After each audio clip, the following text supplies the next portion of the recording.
Good morning. This is the News Wire. I'm Leah Ubaga. The three-judge bench hearing the case where Deputy President Rigathi Gachagua, the ousted Deputy President Rigathi Gachagua, is expected to appeal against the decision of the High Court, which accepted that the Deputy Chief Justice Philomena Mwilu has the legal authority to form a panel of judges to hear the case to remove him from office. Gashagua's lawyers, led by Paul Mwite, have emphasized that Philomena never has that authority and that they'll advise their client about appealing against the decision. In the case which necessitated the suspension of the removal case for Gachagua, his lawyers are opposing the decision of Deputy Chief Justice Philomena Mwilu to form a panel of judges, that is Eric Ogola, Anthony Murima and Fred Mgambi, to hear the removal case for their client. Obviously, the decision is that of the client. So I will be advising the client, but it is for the client to make the final decision. In yesterday's hearings, Judge Anthony Murima said the selection of the panel followed all the legal criteria, thus dismissing the allegations raised by the complainant. The court also elaborately dealt with the issue as to whether such an administrative function could be undertaken by the Honorable DCJ, and in the end, the court rendered itself as follows. I quote paragraph 78. It therefore our finding that constitutional function of the CJ to assign benches under Article 165(4), being an administrative function, can be performed by the Deputy Chief Justice when the Chief Justice is for good reason unable to perform. This is happening while the panel is this morning expected to decide if it will include more files, that is more petitions, in the case of Gashagua's removal from office, before hearing another request by Gashagua's lawyers later this afternoon. National Assembly Majority Leader Kimani Ichung'wah has said he'll not support the proposal to increase the presidential term limits. Nandi Senator Samson Cherargei has tabled a bill which seeks to extend terms of elected leaders from 5 to 7 years. In a statement on X, the Kikuyu legislator said the bill will not see the light of day once it lands in the National Assembly, asking the mover to save his own time, that of other senators, and taxpayers' money. The proposal has elicited backlash from Kenyans and mixed reactions from a section of leaders across the country, even as the deadline for public participation on the matter comes to an end tomorrow. Anglican Archbishop Jackson Olesepit says that Kenyans must be involved through a referendum instead of using the parliamentary way. Our electoral cycle is a 5-year term, and it is stipulated it will be the second Tuesday of every August of the 5th year, and anything to change it, now Kenyans need then to agree through a referendum because it's a major constitutional change. And Kiambu Senator Karungo Thangwa, who presented his recommendations on the bill, instead recommends reducing the term of elected officials from 5 years to 4 for the president and other elected leaders.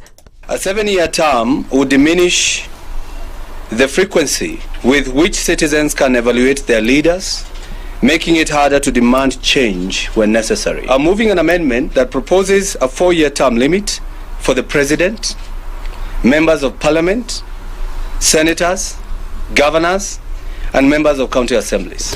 The Teacher Service Commission has said it received over 300,000 applications for 46,000 teacher posts advertised earlier this month.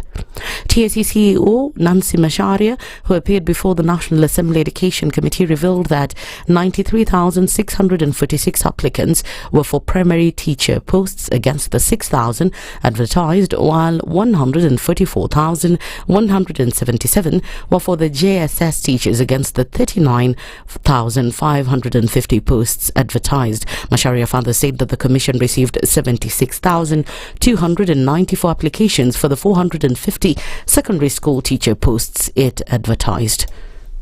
What will be the distribution like? And as always, it will be equitable because we go by the number of JSS classes in this country.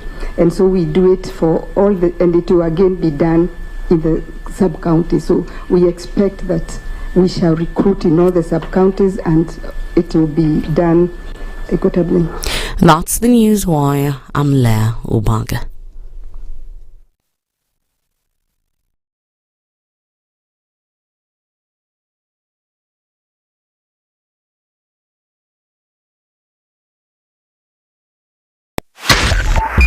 .5 SpiceFM, Kisumu.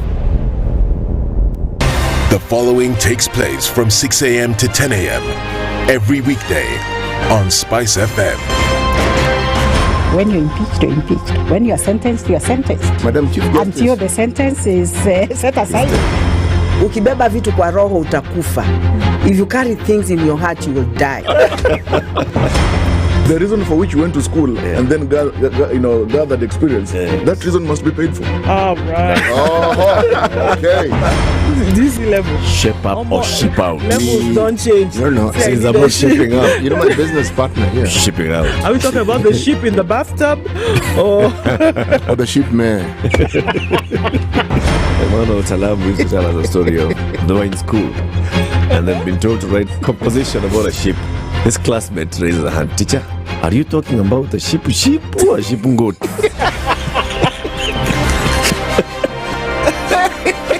The Situation Room, Kenya's biggest conversation. Good morning, and I love your show. Thank you. Having come from a Kikuyu radio background, I migrated to Spice because of the content. I was born in a slum, but somehow I got a break in life. So sometimes when you see the sweating coming out because of the passion and whatever it is, behind the noise, there are people. And we share the same umbilical cord. It shouldn't be like that. I am so disappointed. We used to tell Honorable Raila Amolo Odinga that he's doing politics of conmanship. And even President Uhuru Kenyatta, serikali hii ndio iko na conmanship ya hali ya juu. You cannot promise people that you reduce tax, then you double. In politics, there is the issue of trust. For you to turn around and then stab the same people who gave you that trust, there is no other level of dishonesty. And hii mambo utaona dunia tu. The Situation Room, Kenya's biggest conversation. Patrick Lodge, Otieno Lumumba. Karibu sana. Asante sana. CT Muga. Opposite. Ukisikiliza na mlai, unasikia? Opposite. The Situation Room, Spice. The only way to start your day. 3, 2. Everybody, welcome to Kenya's biggest conversation. Heri Latifa, Muga, Madam Du, nimesalamia wote sana. Tumepokea salamu, asante sana. Hapa Garissa today the weather is very good, only that baridi inatupeleka mbio sana. Sasa baridi ni degree ngapi hapa? Hata sijui lakini madam tunakauka sana. If you want to follow the money trail, you've got to think like a thief to be able to catch that thief. A slap from a friend is better than a kiss from an enemy. You remember the kiss of Judas Iscariot? Yes. Is the one that imetuweka kwa hii mashida yote na mataabu kwa sababu of that kiss. Yet the slap of Jesus Christ when he slapped those guys and walikuwa wanauza mboga ndani ya kanisa took them to heaven. The Situation Room, Kenya's biggest conversation.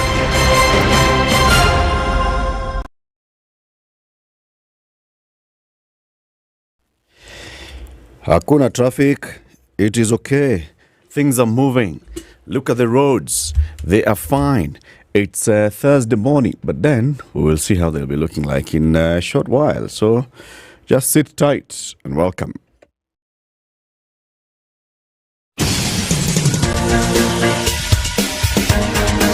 This is The Situation Room, the home of hard-hitting political commentary and penetrating insights about the state of the nation. This is a talk radio experience like no other. The Situation Room, a place for hard truths, debates, and elevated conversations. The Situation Room, witty, political, engaging, deep, controversial. In the room, we have C.T. Muga, researcher, academic, seasoned political observer, a fountain of wisdom in these politically uncertain times. Ndu Okoh, Nigerian by birth, Kenyan by choice, communications expert, Pan-Africanist, a truth seeker and believer in people power, and Eric Latiff, agent provocateur, the man in the chair, seasoned journalist, news hound, a man who believes in punching up, not down.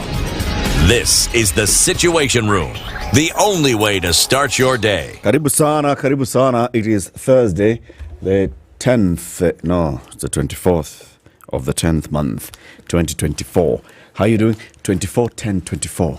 Siti unaonaje hiyo? Bana, ina ring vizuri. Si ndio? Yes. 24-10-24. It's rhyming. Kabisa. Yes. How is your Thursday? Good. Umeanza salama? It's good. It's a warm Thursday.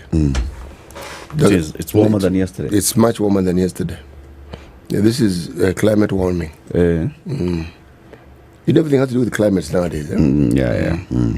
It's climate this, it's climate that. It's climate this and climate the other. Mm-hmm. Okay. If you say you're feeling warmer today than you're feeling yesterday, that's a good thing. No, it's a very good thing for me. Yes. And how are you doing? Mimi niko salama. Yes. Sina mambo mengi. Nashukuru Mwenyezi Mungu Jalali. Uko sawa lakini? Niko sawa. Very good. Niko sawa. We'll have very many conversations today. Let me tell you about them. At 7 o'clock, we shall be talking about democratic principles. Is the political landscape in Kenya in jeopardy? And the executive director of the Kenya National Civil Society Center, Suba Churchill, joins us at 7 a.m. for this conversation. We're looking at, so what we're seeing now, politics, our constitution, our laws, our dreams, are they still aligned or are they not? At 8 o'clock, we shall have our Justice Thursday conversation, expanding doorways of justice through small claims courts. Remember the small claim court? Somebody owes you an amount less than $1 million, up to $1 million shillings. Don't have to go to your magistrate's court. Kesi ndogo pesa kidogo tu, 900,000. Hiyo si pesa mingi. You go to the small claims court. Yes. Yeah. Susan Gaki Getonga is a senior resident magistrate and the deputy registrar for small claims court. She will be joining us at 8 a.m. She'll tell us about this court. So how many cases have they actually been able to handle? And as you hear cases being handled by these small claims courts, it means that you're then decongesting the magistracy and the other courts going up. Kabisa. Yeah? And that is helping a lot and speeding up access to justice. That will be something to talk about. And then at 9 a.m., we'll be joined by Sylvanus Nyeri. Sylvanus is an educational leadership and policy studies expert. He follows this show from the United States of America. And he is in the country for a while. He'll be joining us at 9 a.m. so we can have a conversation about, things happening in the country, especially reforming education in Kenya. Eric, wacha nikwambie. Niambie kabla niende mbali. Jana nilikutana na jamaa mmoja anaitwa Mbaya listens to us from Moldova. Bwana. And he says even when he's in Kenya he listens. Moldova. Kabisa. Yes, he told me his name was Mbaya. Said, so do you come from the coast? Said, no, this Mbaya comes from Kitui. Oh, Yeah, he comes from Kitui. There's a Mbaya from Kitui? Yes, hiyo ni jina yao. Oh, Mbaya is the one that is coastal. Na hata Mbaya wako baba. Kuna Mbaya? Yeah. We bwana we sasa. Mbaya ndio. Najua mali unaelekea na mazungumzo hayo. Najua Mbaya. Mbaya ndio. Mbaya pia wako. I know Mbaya but not Mbaya. Mbaya from Okamba. Jesenia. But so he listens to us from Moldova. Yes. I'm googling. Google search. So there's Moldova, because that's one of the reasons why I'm actually checking out. Like the Moldovan name is my creation. Moldova. So it's Moldova. One of those Eastern European countries. Yes. Officially the Republic of Moldova, landlocked country in Eastern Europe on the northeastern corner of the Balkans. Yeah? Hii Moldova nilitoa wapi? Watu wengi husema Moldovia pia. Siko peke yangu. Sijali bana, lakini wewe bocha tuangalie kama kuna Moldovia. Maybe there's a possibility bana pale. Hamna. Ngungu does not know, he just knows Moldova. And Moldova it is. Yes. The capital of Moldova is called Chisinau.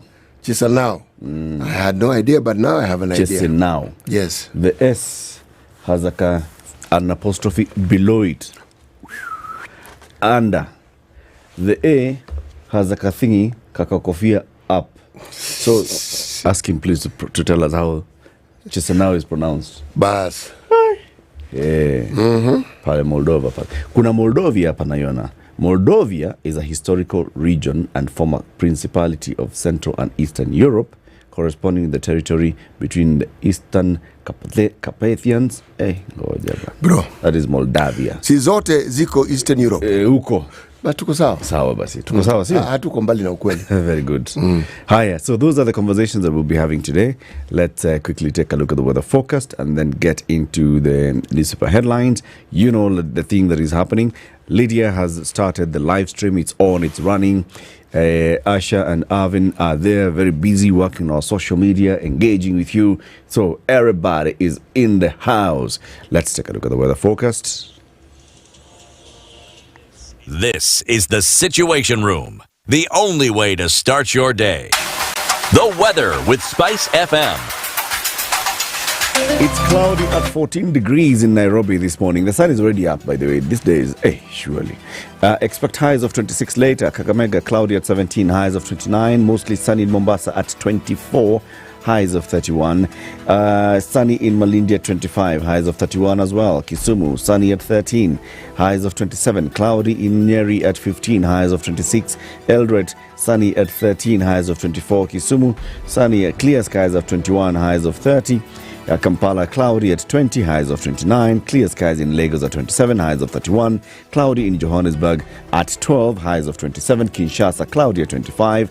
Highs of 31. Cloudy in Mogadishu at 26. Highs of 31. Sunny in Addis Ababa at 12. Highs of 24. Sunny in Dar es Salaam at 24. Highs of 30. Cloudy in Paris at 6. Highs of 18. Cloudy in London at 10. Highs of 17. Sunny in Beijing at 18. Highs of 21. Clear skies in New York at 18. Highs of 23. Mature, intelligent talk every morning. Spice up yourself.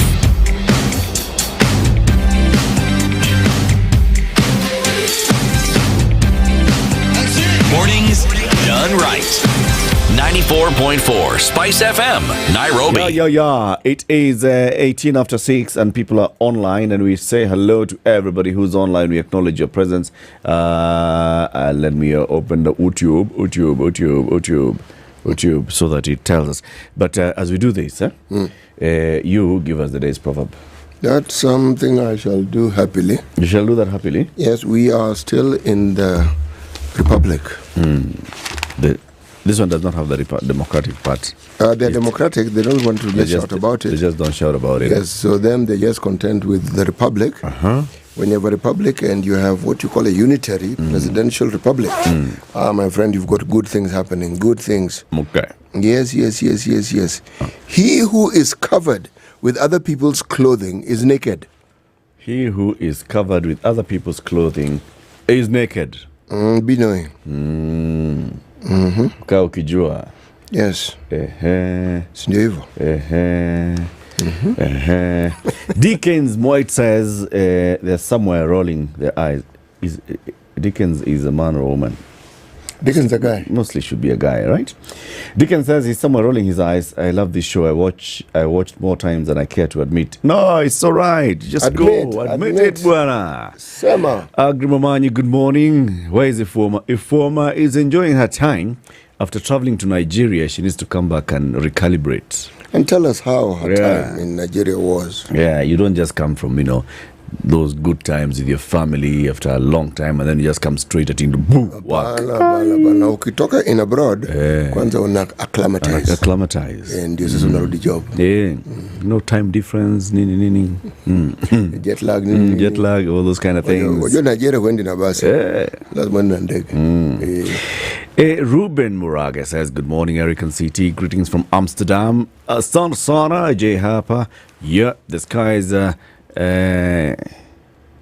indeed clear in New York. Temperatures rose to the 80s today, back down to the 60s from tomorrow. I never get those temperatures of the Fahrenheit things, Temperatures are 80. So what is 80 now in local language? It's getting cold. Aye. Wajua jamaa wako na winter. Inaanza, it's still warm. Because imagine it's at night and it's 18 degrees right now in The New York. ideas of warm and hours ni tofauti kabisa. Sahii ni usiku na ni 18 degrees. Kwao? New York. 18? 18 si ni baridi? 18? Usiku? Huko? 18 si baridi bwana. If right now Nairobi is 14 and you're saying it's warm. Oh. Get what I'm saying? Yeah, mimi nimepata wewe. You get what I'm saying? Yes, very yes, good, yes, very yes, good, yes, very yes, good. yes. Kweli. Yes. Aga Khan. Ati that proverb is in Kikuyu. Mugathe wenevni munogi angingo. Ay, sawa bana. Aya bana. Steven Machoka says, good morning from Qatar. The Vin says, I really love the show. Chaza kama wewe vijana tunakapitia sana, refers to us social media marketing so as I can work with you to change this country. Usijali the Vin. Wewe usijali. Wewe kaa ukisalimia watu. Na every time unasalimia watu, salimia Asha. Anaweza kuona kando. Washoga Toto, good morning. Sophia Damari, good morning from Abu Dhabi. Agri Mumanyi, we've just said hello to you. Georgia Koth, karibu sana. Wesley Tanui. Lily, good morning. Let's not forget that education is disregarded. Ken Korir, we miss Ndu. Yes, we all do. Laban Misiani, Angor, Johnson Asava, Octin, Sitina Eric Salamu kutoka St. Petersburg, Florida. Mambo Poa. Jay Harper, King Dev, Lubale. Always here. We appreciate you, King Dove. James Kananu, Jumbo Situation Room from Forney, Texas. Meshak Janga, Canada is tuned in. Hamjambo, tuko salama kabisa. Tibbs Muge, Karibu. Abdi Osman, Joe Mungai, Douglas Kibogong, Robinson Kisero, Nyadi Chukunzira, Captain Senior City, Lydiah and Spice Team, greetings from Lusail City. Margaret Wajohi agree with a term of 4 years in office and a second term of 4 years kama mtu amefanyia citizens kazi. Okay. Watu ni wengi. Peter Ruto, Robert Bogo, Karo Nyambura, Don Sabwa. Hey, how are you, Eric City and Lydia? Three bench judge.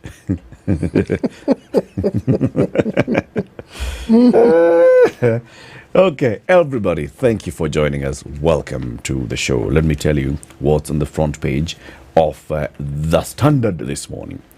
Blow to Gashaga as judges stay put. Bench composition.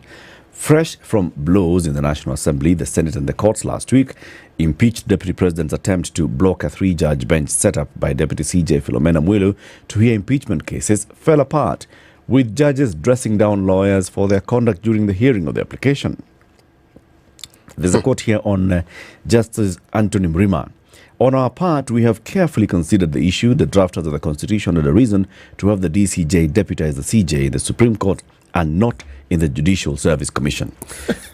So this was the first application. They said the DCJ referred these cases to this bench. Yes. Gashaga's lawyers were saying the DCJ does not perform the functions of the CJ. Mm-hmm. The judges have said no. The DCJ deputizes the CJ. So if the CJ is not around in the country, the DCJ performs the duties of the CJ. So in referring the case to us, the DCJ was doing her duly legally mandated administrative duty of doing that. Now, we shall look at the other standoff. Overhaul calls as more university fights for survival. Guy, troubled institution requires financial bailouts, robust reforms in governance and leadership, even as reopening date remains hazy. Can you imagine? More university. This mess, my friend. Yeah, it's just completely chaotic. But this is just part of the mess that has characterized Moi University. Yep. What next? So the Bretton Woods institutions are meeting in Washington, and there are all these conversations.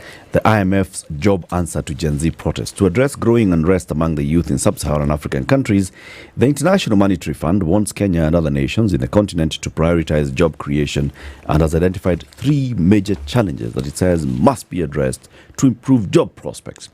None of them, I'm sure, is reduced taxation. IMF, reduce tax so that the youth can get jobs. I'm sure nothing like that. There's something happening in America.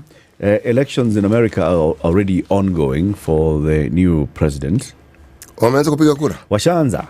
Barack Obama posted a video of himself on Monday night. Akipiga kura. The mail-in box. He said, I'll perform my duty. And I am now taking this to the mailbox. I expect the U.S. Postal Service to deliver my vote. I hope it will be. Yeah, U.S. poll. Kamala says the U.S. is ready for woman president. This we shall see, won't we? We shall see. Yes. Junior starlets pick lessons from the World Cup. Yeah, our young girls went to the Junior World Cup and walipata 102 wakacheza. The head coach Cheche pleased with her charges as performance on debut. 4 Kenyan players have been scouted by European clubs. That's a beautiful thing to see. Beautiful thing. Kenyan under 17 girls were playing at the World Cup. Beautiful. That's the Standard. Let me tell you what's in the Daily Nation, and then City will give us the Business Daily and the Star. The Daily Nation. Shift woes. We don't have time to wait, patients tell Ruto.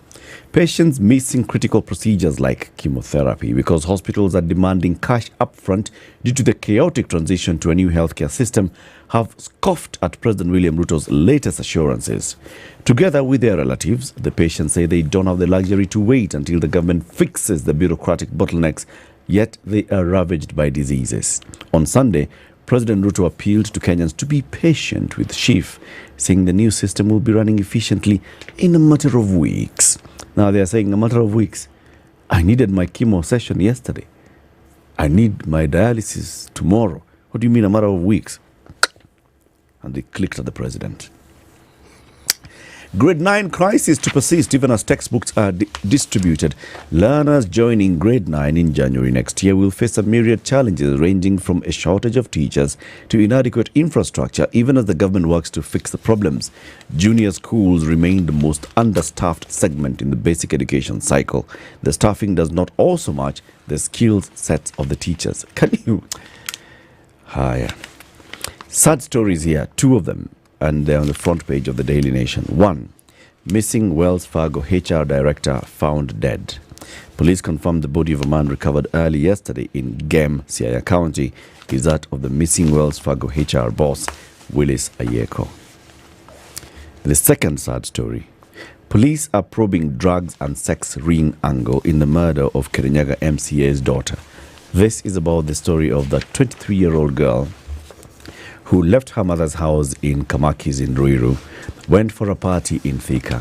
While there, she was even sending photos of herself, enjoying herself and swimming. And then the following day, she was found dead in a house in Biafra Estate, Thika.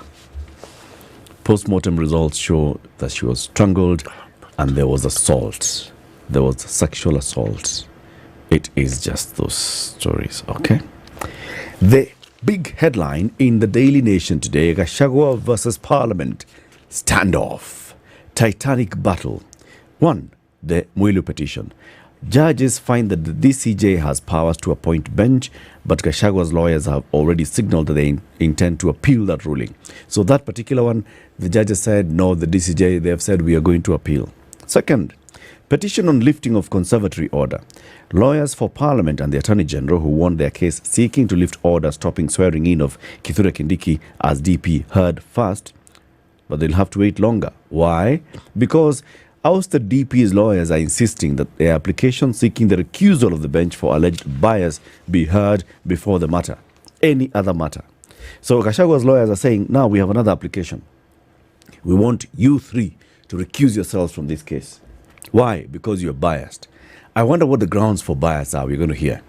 I think for Justice Murimo, they're saying just your name. Just your name. Bias. That one, your name is Murima. No. Gashagwa cannot. Gashagwa cannot appear before you. Gashagwa hawezi guza Murima.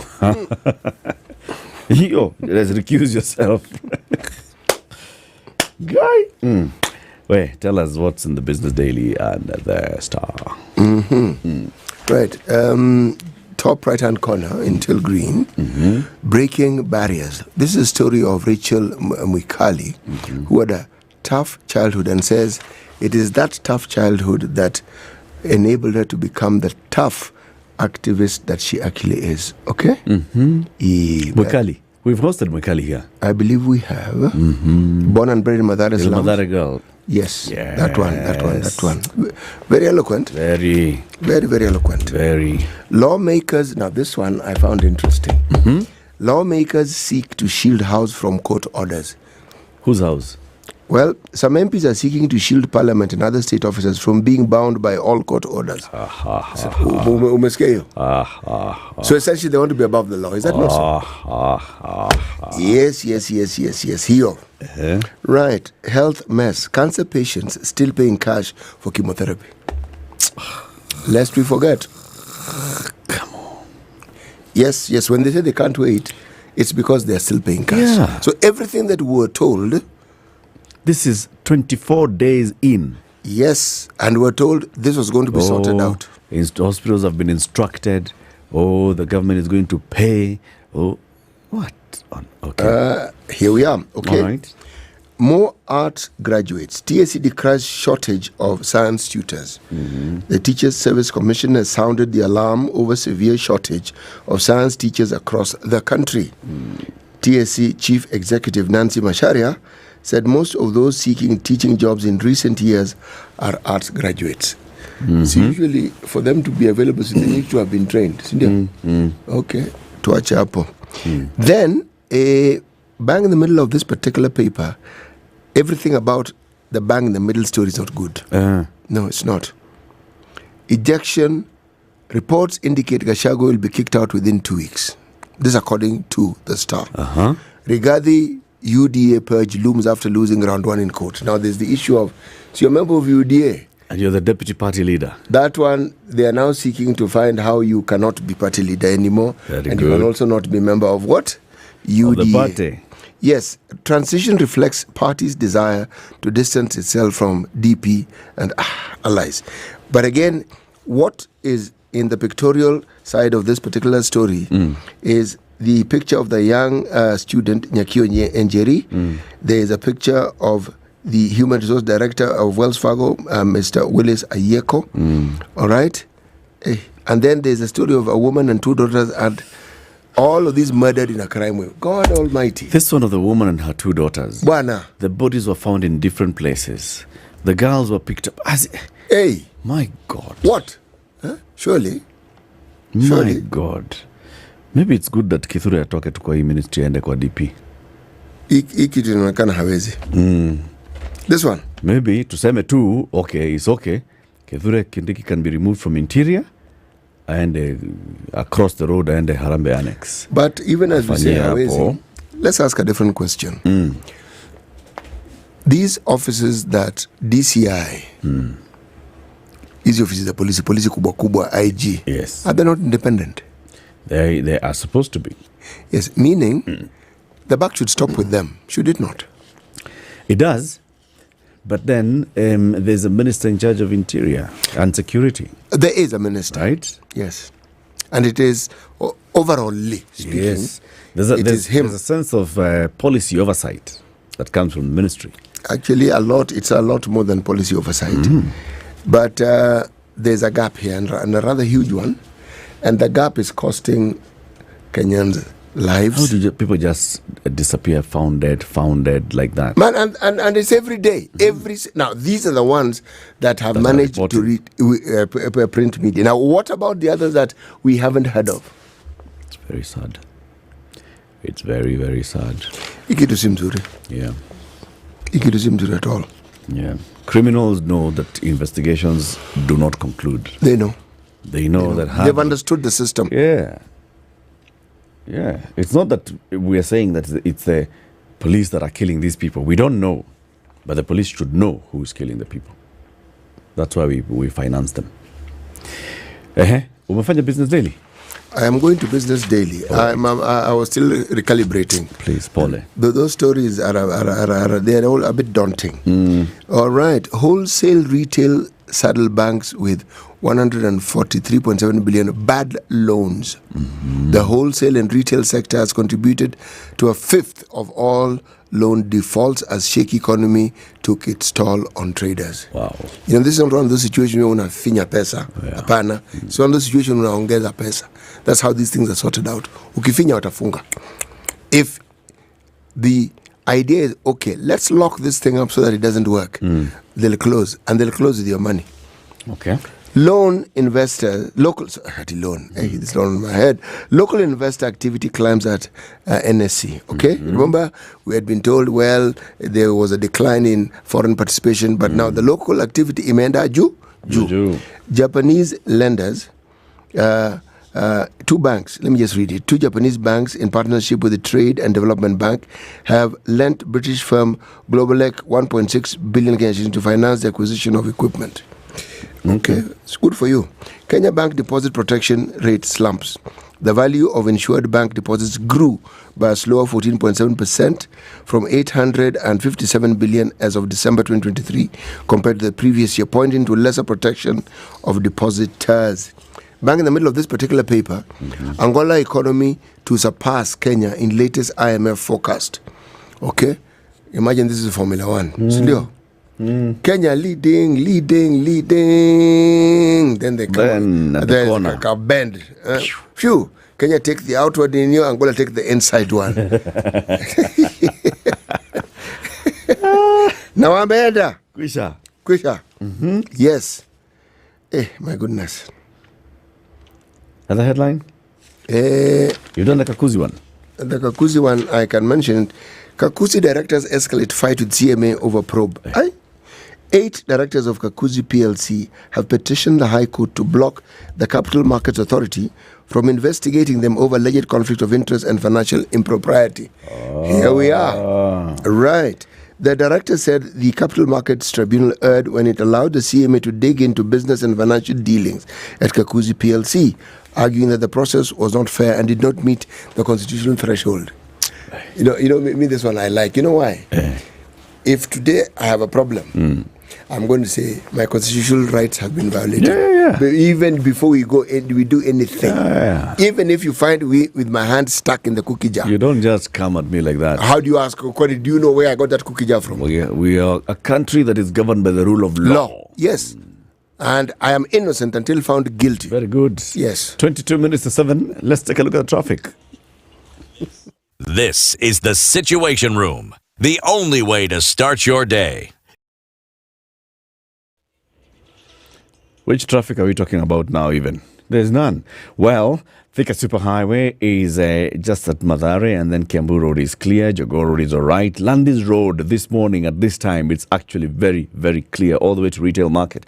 Mombasa Road is clear. Langata Road, Ngong Road, Juja Road, Westlands into town, Limuru Road, Parklands Road, Lower Kabete Road, Outer Ring Road, North Airport Road, Zote, Zinasonga. Oh, no. Hold on. If you're coming on Mombasa Road and then you get to City Cabanas, you will find traffic. Just before the entrance into your expressway, you will come with it up to Imara Daima, and then when you start climbing the railway bridge at Imara Daima, the traffic will end. I think there's something there. What is causing it? Please tag us on X, and we'll alert everybody else there's something. So just be patient, or you can get into the expressway, hop over that whole traffic section, come and exit at the Southern Bypass exit. Or ama uende mpaka town tu na expressway. Si unaweza lipa, surely. Mature, intelligent talk every morning. Spice up yourself.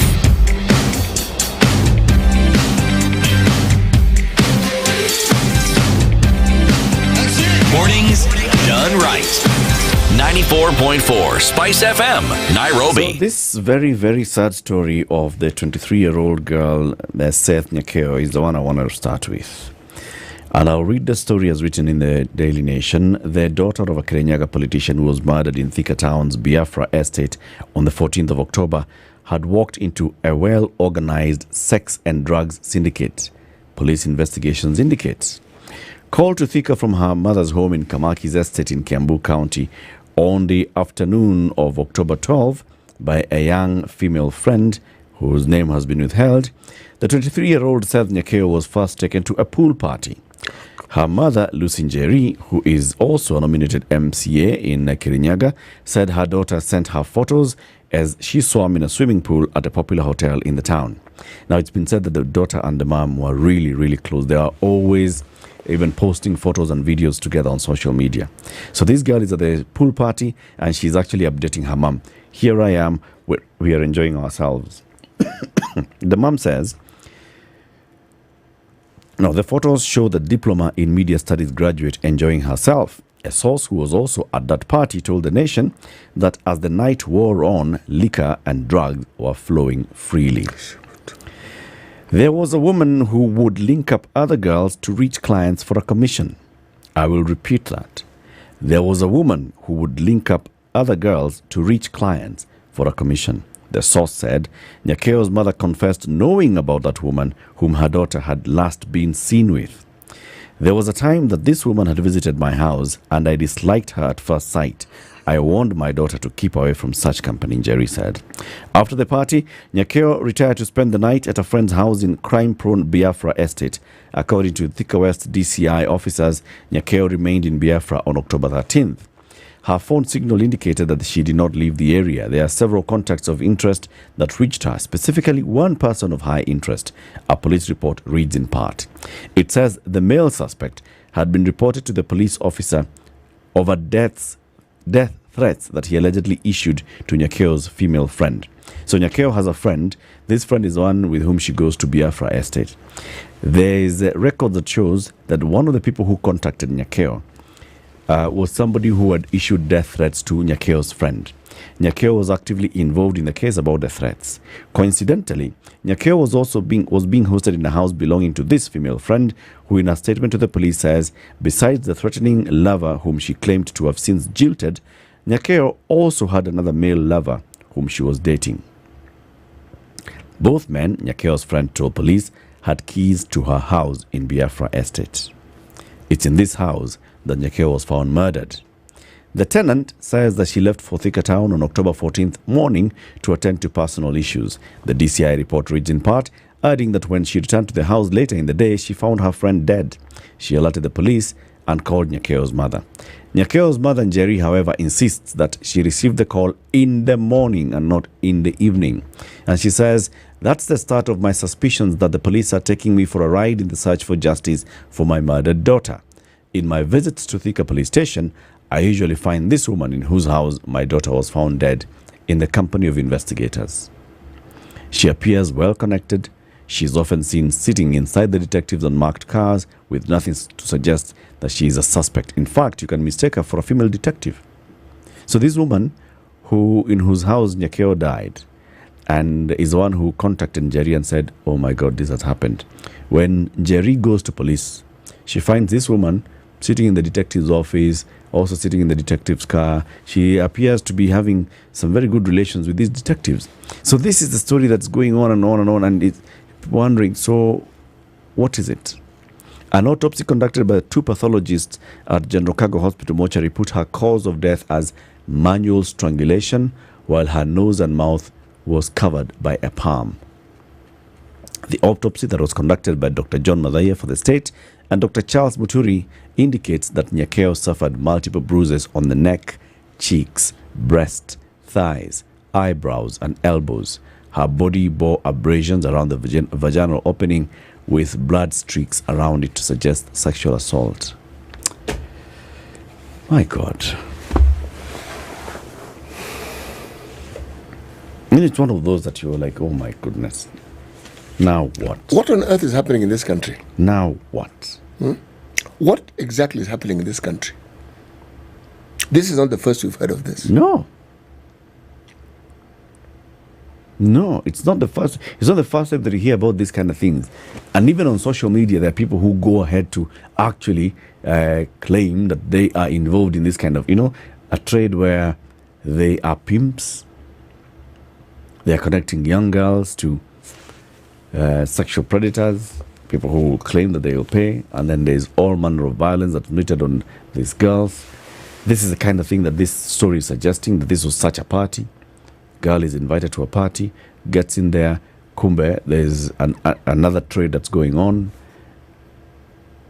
Whatever transpired between the pool and the house in Biafra and overnight and the following morning, up to a point where the person or people who assaulted her, they assaulted her to such an extent that you can see that there was there was an attempt to resist. That's why she has bruises on the neck, cheeks, breast, thighs, eyebrows, elbows. She was sexually assaulted. She was strangulated. There was strangulation, and there was a covering of her mouth and nose with a palm. It was just violent, brutal death. Why? And who are these who are doing it? Who's in this particular case? Who is this who did it? You know, none of these things take place without the know-how of the DCI. They know. They know the people who are involved. They know where these parties take place. They know. You know, once upon a time, remember the time when illicit brew, you know, these kumi type drinks had been outlawed. Yeah. And we're doing some research on male hygiene. Very simple. How do men stay clean? How do they respond to hygiene? And we were looking at men from the age of 18 to 60. Now, some of the respondents that we had, remember, these are volunteers, happened to come from some part in Eastlands. So they invited me to go and see where it is they come from. So I went. The two of us went there. And while we were being shown around, just walked around the estates. There was a place where there were people sitting out in the open. And I asked, what are they doing there? Said they're drinking. I said, what are they drinking? Said they're drinking some illicit brew, blah, blah, blah, blah. Some local brew. Yeah. So, as I observed, a police car came and I said to myself, okay. No one moved. No one moved. They didn't even budge. It's like a friend who was just driven by. Believe me, nothing changed. Nothing. Then, the police car drove off. One person got off the car, drove off. Then I was taken to the estate. I was taken to another house. That lady sold cannabis. She was known. Again, when the house police came, now I knew, here, I am going to be arrested. Nothing happened. They came, greeted us. They entered the room with that lady. They came out, they left. So I asked the guys, just explain to me what I understand. And they told me, the police pass by, they're given a cent of money twice a week, and that's it. Here, same. And even when the cannabis arrives into Nairobi, they know about it, and sometimes they even escort it. I said, really? They said, yes. Now, that is simple, a simple vice. People want to smoke bangi, those want to drink illicit brew, okay? But what we're talking about here is something that has graduated completely. It's a whole different story. It is not your everyday, it's not your vice. And somehow, young women keep losing their lives. Yeah. Remember last week we were talking about this. The story of Akida Waini. Terrible, terrible deaths meeting young women.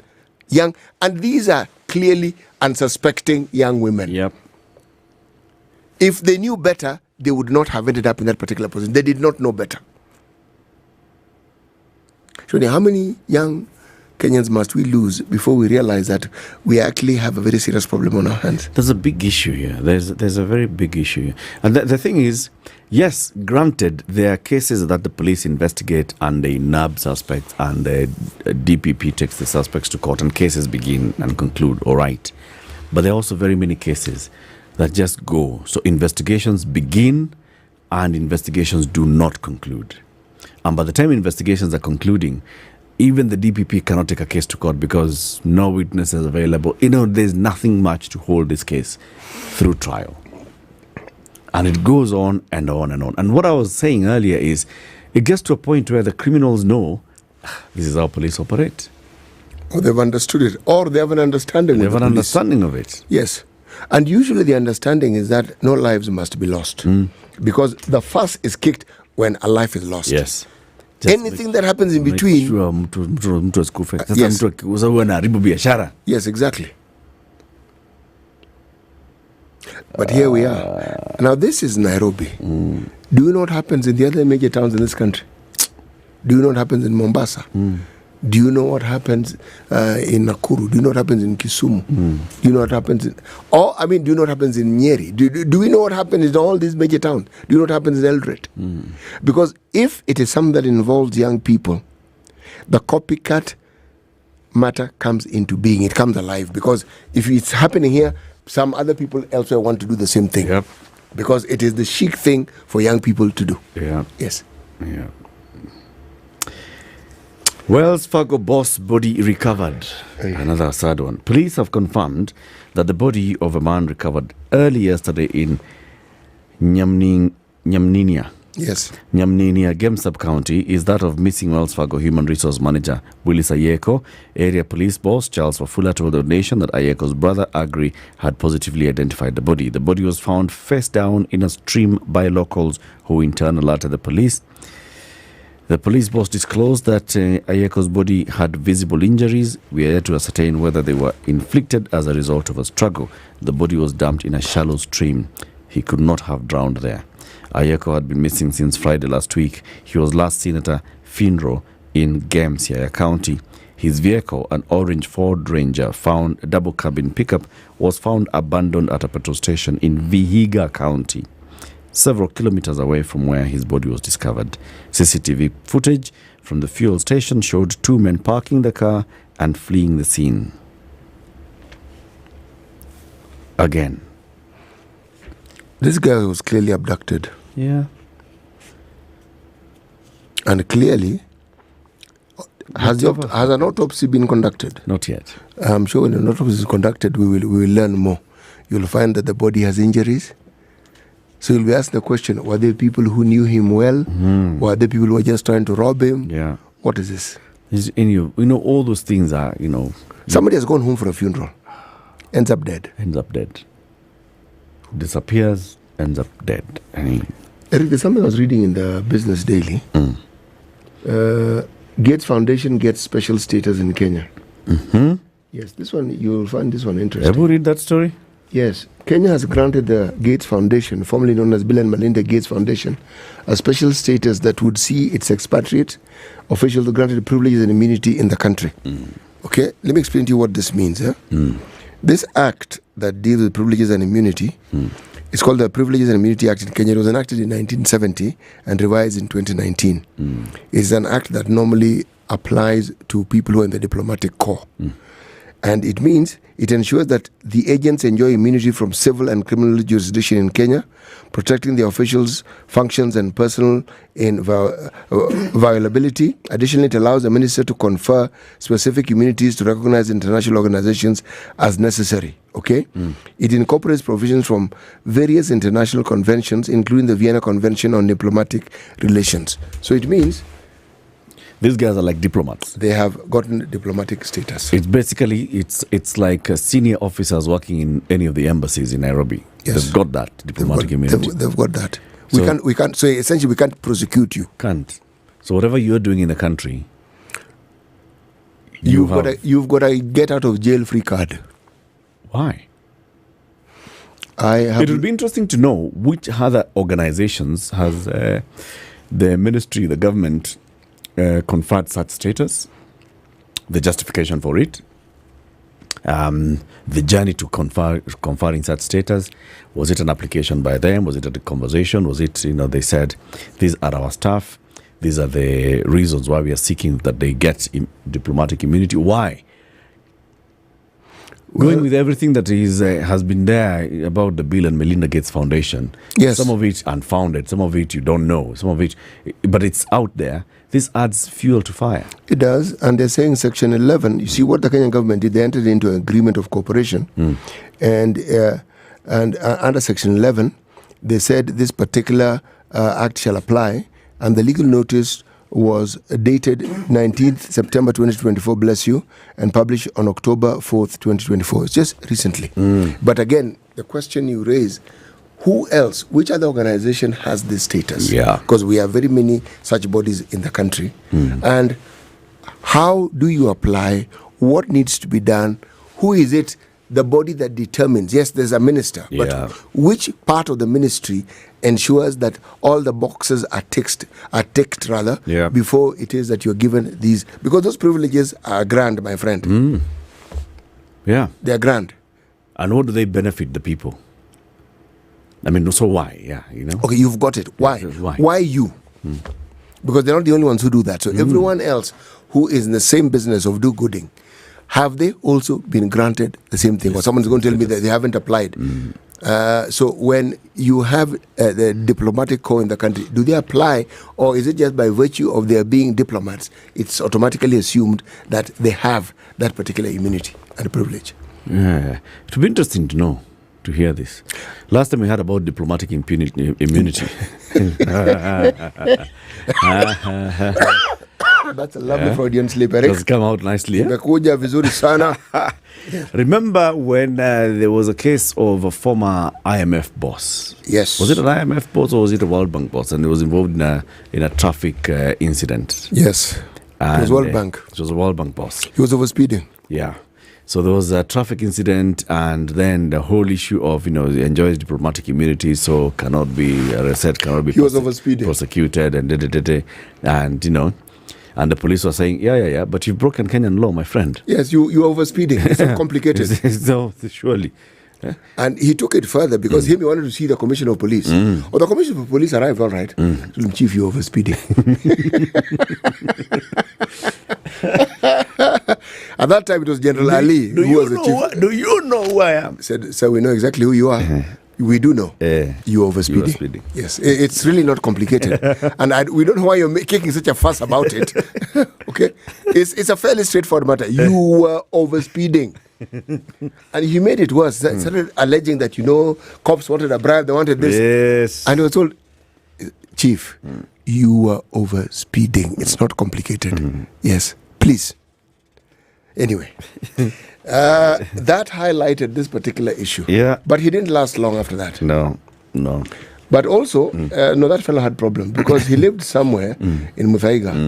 And one of his neighbors was the former president, Kibaki. So the time he had a party, and according to us in the media, we said the first lady, she wasn't the first lady then, but she went and told him, you know, this noise, you better shut it.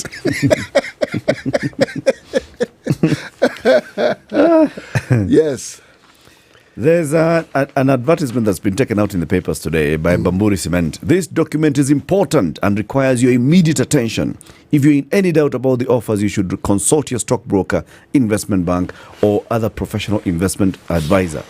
Shareholder circular. Basically, this has been in the news. Bamburi Cement is up for sale. There are two companies that have applied to buy shares from shareholders. It's a listed company. Okay? The two companies are a proposed acquisition by Amsons Industries Kenya Limited of all Bamburi shares by way of a cash offer of 65 shillings per share. And the second one is a proposed acquisition of all Bamburi shares by Savannah Clinker Limited by way of a competing cash offer of 76.55 per share. Okay? Now, Bamburi and its board have basically published all this as information to shareholders. They say, so first of all, how much are you getting? Bamburi Savannah Clinker is offering an additional 11.55 shillings per share over the Amson's offer, and then there are other issues. So, for example, acceptance conditions, Amson's has none. Savannah says more than 60%. However, Savannah Clinker may, at its sole discretion, waive this condition. They say, we shall only buy it if more than 60% of shareholders actually accept our offer. The other thing they're saying here is, if you accept Amson's offer, you cannot also accept Clinker's offer. You can't say, I have 10 shares, 5 shares accept Amson's offer. No. You accept one or the other. Who makes the rules? Capital Markets Authority. That's what they've decided? Yeah. Really? 7 a.m. news time.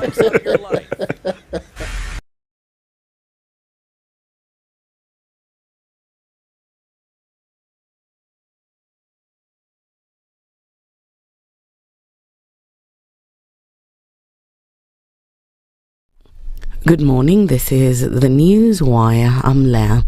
Ubaga and Ousted Deputy President Rigathi Gashaga is expected to appeal against the decision of the High Court, which accepted that Deputy Chief Justice Philomena Mwilu legally appointed the 3-judge bench over the case to impeach him. Gashaga's lawyers, led by Paul Mwite, have emphasized that Mwilu never had the authority to do so, and they're appealing against the decision. In the case which necessitated the suspension of the removal case for Gashaga, his lawyers are opposing the decision of the Deputy Chief Justice to form a panel which includes judges Eric Ogola, Anthony Murima and Freda Mugambi. Obviously, the decision is that of the client. So I will be advising the client, but it is for the client to make the final decision. In yesterday's hearings, the judges, led by Anthony Murima, refused to recuse themselves from the case, saying that they followed the legal criteria. The court also elaborately dealt with the issue as to whether such an administrative function could be undertaken by the Honorable DCJ, and in the end, the court rendered itself as follows. A quote, paragraph 78. It therefore our finding that constitutional function of the CJ to assign benches under Article 165(4), being an administrative function, can be performed by the Deputy Chief Justice when the Chief Justice is for good reason unable to perform. This event comes as the case will continue today morning. And public health sector unions have called off a looming strike called to oppose the transition from NHIF to SHA following an agreement with the government. Union representatives signed the agreement with public service CS Justin Muturi, Labour CS Alfred Mutua and their health counterpart Deborah Baraz. They say panaponia panajia, so it just shows goodwill on the side of everybody, and I think it's our intention, as the Honourable Tom Ndege has said, on behalf of the unions. I also want to say on behalf of government, we mean what we say. So we want to assure you that the transition will continue and it will be seamless. We will have everyone accessing service. But let's get a culture of being able to sit down first, talk, try to resolve the issue before going for notification of a strike. Union of Kenya Civil Servants Secretary General Tom Ndege said health was key to members of the joint unions and indicated that they were expecting the best from the new health scheme after challenges were experienced during the rollout. Employer, the government has responded to our concern. We are standing here to call off the threat and to call off the strike, because whatever made us to give the notice has been sorted out. They had, in their 14-day strike notice issued on October 8th, opposed the transition from the NHIF to SHA without provision of a comprehensive cover for public servants. Members of the public have been warned against buying non-standardized paints that could expose them to lead.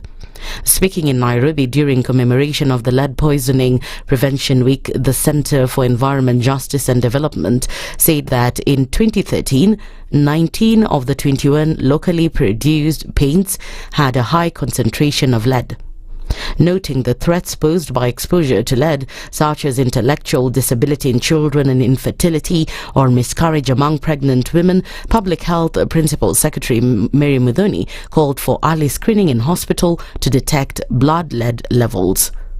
Kenya government, in response to these issues, I know has gazetted standards of lead levels at 90 parts per million, that is in 2017, and banning the use of leaded petrol in Kenya. Yesterday we started this conversation. A total of 21 brands were represented in the samples that were collected. All the paints were manufactured in Kenya. Just to give a snapshot of this problem, out of the 21 brands, 19 had 90% of paint brands and had at least one paint color with high levels of lead that exceeded the 90 parts per million.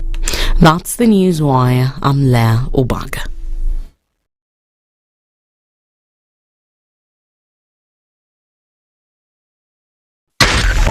SpiceFM, Nakuru.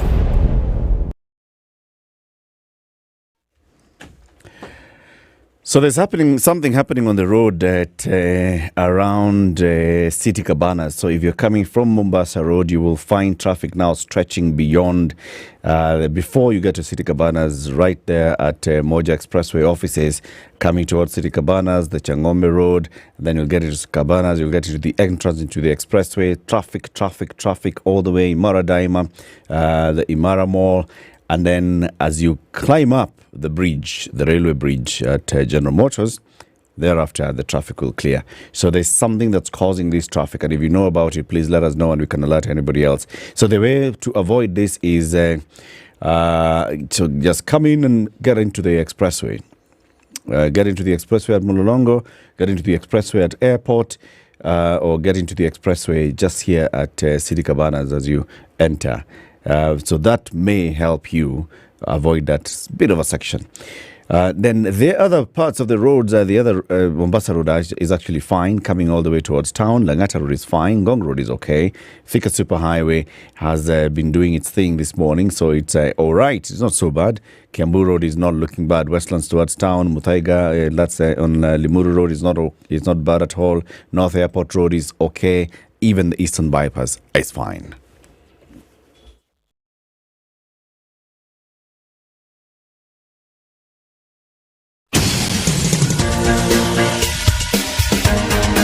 This is the Situation Room, the home of hard-hitting political commentary and penetrating insights about the state of the nation. This is a talk radio experience like no other. The Situation Room, a place for hard truths, debates, and elevated conversations. The Situation Room, witty, political, engaging, deep, controversial. In the room, we have C.T. Muga, researcher, academic, seasoned political observer, a fountain of wisdom in these politically uncertain times. Ndu Okoh, Nigerian by birth, Kenyan by choice, communications expert, Pan-Africanist, a truth seeker and believer in people power, and Eric Latiff, agent provocateur, the man in the chair, seasoned journalist, news hound, a man who believes in punching up, not down.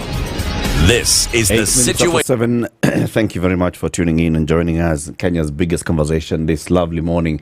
Asante sana. We remind you about this 10-year-old boy who's been in this country for the last 10 years. And this 10-year-old boy has served very many Kenyans. 500 billion shillings in terms of loan disbursements to Kenyans at the point of need. Whether someone was doing a business and they needed to restock and they wanted some quick money, they went to Tala, they got the money. Someone was in hospital and they needed to clear a bill and they didn't have all the money at hand. They went to Tala, they got the money. Somebody needed to purchase something. They were at the till at the end of shopping and they needed some money just to buy this thing and they didn't have enough money. They went to Tala, they got the money. And they repaid. Okay? And the good thing about it is none of these people will say they've had the experience that many others have had experience with these other so-called mobile lenders. Okay? People have not been called and told, we, unajua City, City amechukua pesa hapa Tala. Ebu mlipie. Ama tu, no. Ama tumuanike. Or being put in a WhatsApp group, all of you, and it's called City's loan with Tala. City's unpaid loan. City's unpaid loan. No. All the people who have had the benefit of actually benefiting from the 500 billion shillings lent out by Tala over the last 500 million over the last 10 years. Yes. None can say we had this kind of experience. All right? No. And that is why Tala was in the forefront in saying, let us regulate this sector. They worked with others and the central bank to draft the regulations that now brought the mobile lenders under the ambit of the Central Bank of Kenya. They supported the establishment of the office of the Data Protection Commissioner. And in fact, they applied and they are licensed by the Data Protection Commissioner. So your data, if you're on Tala, your data is safe. It is protected. Legally protected, right? Yes. And all those kind of things. And that's why we say, by the way, just download Tala today on your Google Play. Use it. Even if you don't need it now. The moment you need some money, go to Tala and say, can I get, how much do you need? Okay, because of your the kind of credit history we have on you, we can lend you up to this much. That will keep growing depending on your credit history and risk profile. Good things happen in this country for those who are seeking them. Yeah, that's the next conversation that we want to have. Are those good things happening? Suba Churchill is a renowned civil society activist. He is the executive director of the Kenya National Civil Society Center. He's our guest for the next hour. Good morning, Suba. Morning, Latiff. Good to see you again. Good to see you after a while. Karibu sana. Kenya's biggest conversation is still here. That the hot seat is still warm. Yes. Yeah, karibu. Yeah, I last sat on it a while ago, but I found it still warm. Very good. Yes. Yeah, always welcoming. Thank you. City will give you the day's proverb, and before he does that, there's a message that City likes to give, and it's about your well-being and how well you know your well-being. City. Do you want to wait until you have been hospitalized to understand exactly what your health status is? That often comes with costs that you are probably not prepared for. And these are things you can avoid. Now, most people don't actually believe that they should get a medical checkup, and yet they should. The Aga Khan University Hospital is saying that, look, we have 53 specialty clinics, meaning 53 outlets where you can go to and you can actually talk to a medical expert and you can actually get a medical checkup. It is not much money when you consider it against the value of your health. 9,950 shillings. You will get that checkup and you will get to know exactly what your health status is. If you are a man and you are over 40 years of age, it is even more imperative that you should do so, because men, as a rule, African men in Kenya have a horrible health-seeking culture. They go to hospital when they're on their deathbed. They are taken to hospital. Yes. Do not wait until you are being wheelbarrowed into a hospital. Take yourself there, get checked, know. Once you know what your health status is, then you will know what to do. You will not need to be hospitalized. You will not need to bother yourself with those huge costs that come with hospitalization. And what is more, you will be well. Kabisa. Yes. Kabisa. You agree with that, Chacha? I agree entirely. I mean, more recently, I'm one of those who took advantage of the Nairobi City County, customer service week, and, just in front of the Hilton Hotel. And went for a checkup. It was not as thorough as perhaps the Aga Khan one would be, but at least I know my sugar level is okay, my blood pressure is okay. Some of those basics. The only thing they advised me to work on is my weight, considering my height, the BMI, body mass index. Yeah, so they said given that that you cannot, there is very little prospect of me growing taller. I need to work on my gut, which I've already started doing. Now that you have no control of your height, take control of your weight. Exactly. An advice I took seriously, and so I've started skipping meals. And of course, walking briskly occasionally, as they did advise. Very good. Yeah, so I normally do that, but it's still not too late to take advantage of the Aga Khan one. Do it. 9,950. It's a little more thorough, and of course, even during the customer service week, they did go out of their way to even do as serious scans like cancer and so on, which I found very, very useful. Very good. Exactly. Very good. City. This week the proverbs are from the Maghreb. Yes. Just like the proverbs from last week, the week before that. We are in the Republic of Tunisia. Okay. An interesting country. Those who love to study history and are students of history will tell you it is this country that was considered in ancient times known as Carthage. Okay? The Carthaginians, a thriving empire that even rivaled the Romans, until the Romans decided to crush them to a pulp and ruled over them for over 800 years. But Muammar Gaddafi, the late, had a different take on this. He claimed Libya was Carthage. And he even named one of his sons Hannibal. Yes, but that is history. That's a tale for another time. Now the proverb. He who is clothed with other people's clothing is naked. Okay. What's the interpretation of it? I mean, if you are clothed with other people's clothing, it means you don't have your own. And therefore, if those whose clothing you are clothing, come to claim, you'll be particularly exposed for what you are. And I think that, in my view, could be the meaning of that very, very far-reaching, a proverb with far-reaching implications. Don't be comfortable when you're not in control. Exactly. Yes. Okay.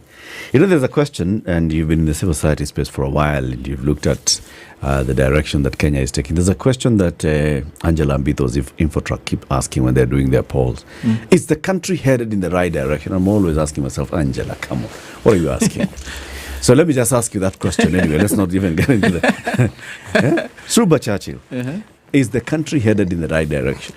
No, this country, right from the days of the presidency of Mwai Kibaki, Kenyans have consistently, and I think the Ambitho needs to continue asking that question, because it's the only way you can gauge, when you are on the road and you're driving, and there are certain things on the dashboard that helps you to know, including the direction.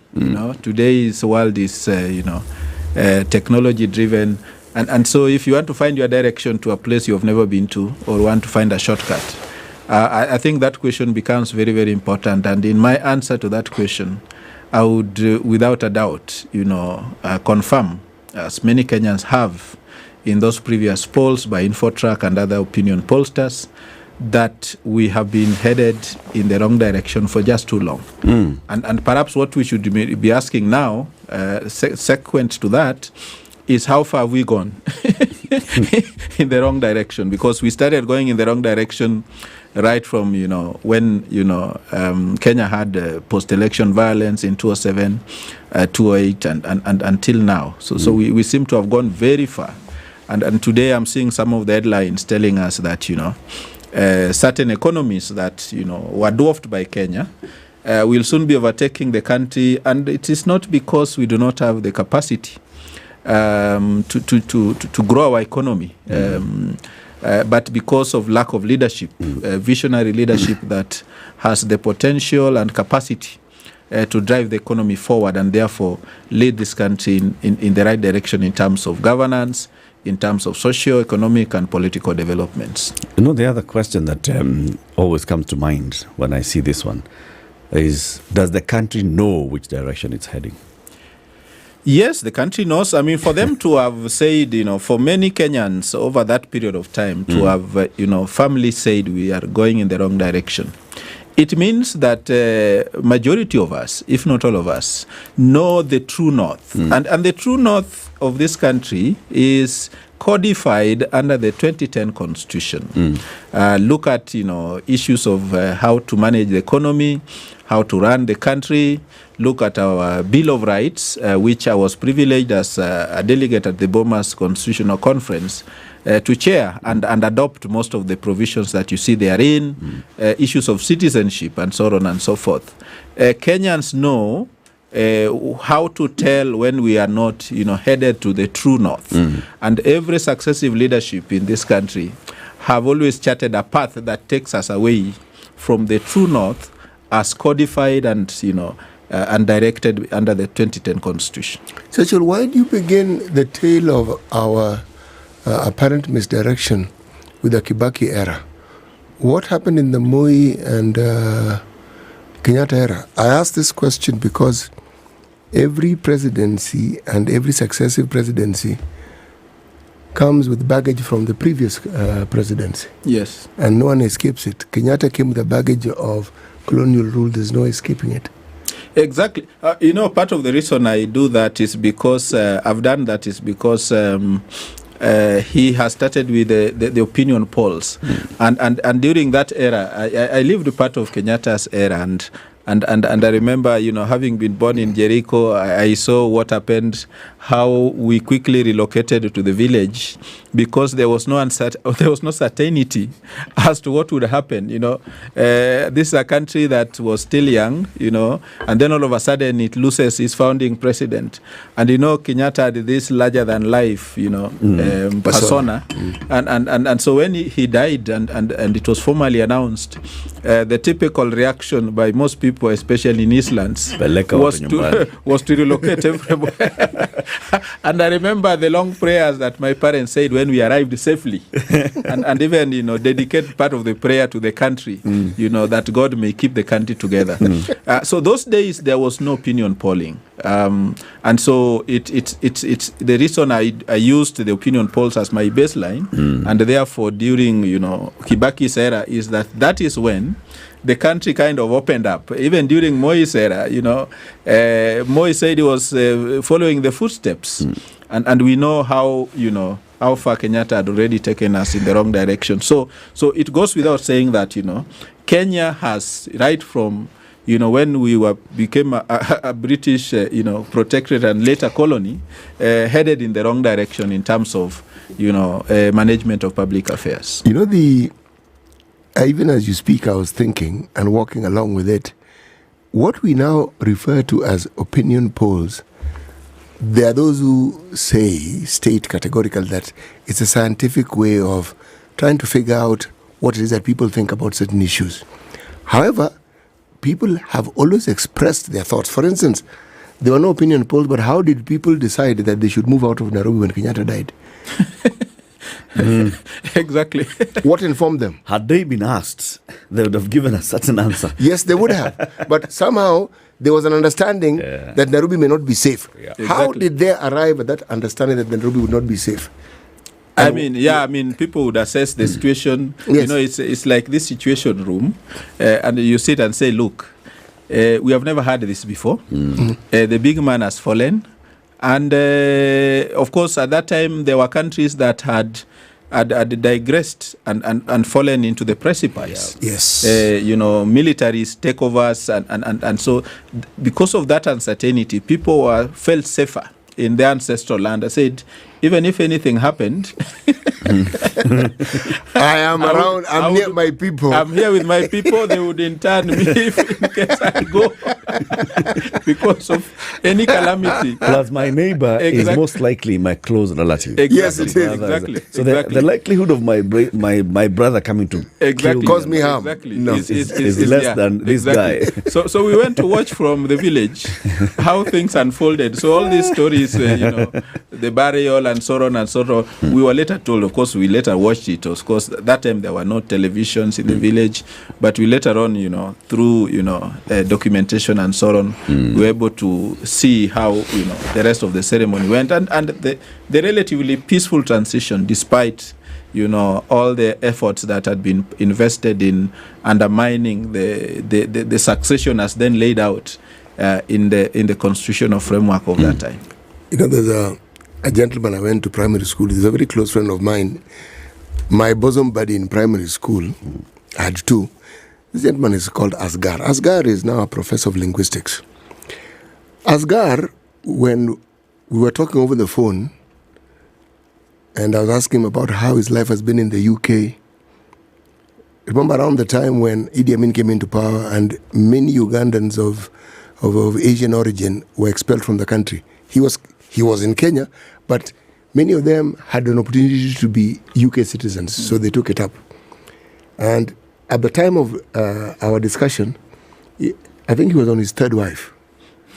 And I asked him... And still counting. Yeah, and I asked him, hey, Chief, am I to take it that you're a good Muslim? And he told me, no, there's something called a life path. He told me, my life path has taken me in that direction. And I believe that a country also has a life path. It does. And what I'm thinking of as you're speaking is, must a life path be necessarily bad? Because if you look at our colonial heritage, it bequeathed us with certain things that we find abhorrent and we want to move away from, but it also gave us a head start on many other things.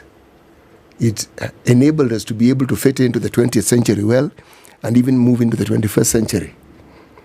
Now, in between, a lot of the things that have then happened, again, part of our life path, may not be the making of the colonizers, it's our own making. Decisions that we have made, paths that we have chosen. And when the decisions are made, it stops being an individual decision because it affects the entire community of the Kenyan society. So it is, whether we like it or not, it is ours. Take, for instance, our politics and how it has gradually and steadily become a business. So that political parties are actually business entities. So when we try to apply what you call principles of governance and principles to these entities, we often miss the point because a business entity doesn't function along those particular principles that, again, we borrow from the West. That is our life path. That is how we go about our business. When we find that corruption is something we quietly nod into being and acceptance, and we don't oppose it as viciously or as vociferously as we speak about it, then it continues the point where it's just part of our everyday life. Now, that is our life path. So I was wondering, at what point does this become bad? Because if we really thought it was bad and believed it was bad, just like the death of the first president made people move to the rural areas, would we not have done something similar to create a distance between us and these things that we consider to be bad? Exactly, and Kenyans have demonstrated that they have that capacity, but have consistently been let down by leaderships. You remember, for example, when Kibaki took over, and when we, Kenyans, decidedly, went to the polls and said, we want a break from this, Kanu rule. There were instances when Kenyans, conducted, citizen arrest of people that they thought were going wayward, to the new, path that Kenyans had chosen for themselves through the polls and so on and so forth. We took repossession of certain facilities that, in our mind we were very clear were public assets, but which had been privatized over time, and it was taken as normal, as facilities like the KICC and so on and so forth. And Kenyans said, no, this is public investment, and it must revert to the public. But over time, the leaderships and the goodwill, ebbed, and it was ebbing over issues as mundane as memorandum of understanding. And it goes back to trust. That when people entrust you with the leadership, and when you caucus among yourselves as colleagues who are aspiring together, supposedly, on a shared vision, and you agree that this is how it goes back to it comes forward to the shareholding that is now one of the hotly debated issues in this country. But it is normal for people who come together through parties, as you rightly say, that this is how we will contest for power, and if you succeed, this is how we'll there are positions there, and this is how we'll share it. And the disagreements over that, trivial as they may look, led to the ebbing of the public trust. And segments of the population said, look, if you cannot even, follow through what you agreed among yourselves, then how can we trust you? And with that, the whole country, reverted back to the default mode, the immediate post-colonial mode of, factionalism and ethnicity and so on and so forth. And I think that is what we have consistently witnessed. In come Jubilee, and it is a perpetuation of the same, where ethnocracy, as it is now called, becomes the tool in trade for people who want to sweep into power. And then the latest one is the 2-year-old that, in my view, obtained power by false pretense. And, it's a criminal offense under the penal code to obtain anything, including power by false pretense. That, pesa mfukoni and all these, very nice-sounding stories. And then you end up taking even the very little that Kenyans had when they went to the polls, and you come up with all manner of programs that do not add up. And we are saying there's nothing wrong about reforms. If you want to reform the health sector, Ruto is within his right to do so. But you cannot saddle Kenyans with all these multiple reforms and expect that Kenyans will just take them lying down. And so you've seen quite a lot of resistance as late as early this week. The housing levy was still being contested. It's a tax, actually, not a levy, because it's no longer optional. It's compulsory on anybody and everybody. It's juggling with all this, SHA and so on and so forth. The housing, the education model has been put on hold, though I'm told, of course, there is some level of contempt because they seem to be quietly proceeding with the funding model despite the breaks that the courts have since applied. And so we are in a quandary that has been brought and visited upon us by leadership that has failed consistently to learn from, the previous, regimes. Let's take a break. Suba Churchill is our guest this morning. Suba is the Executive Director of the Kenya National Civil Society Centre. We are talking about our democratic principles as a country.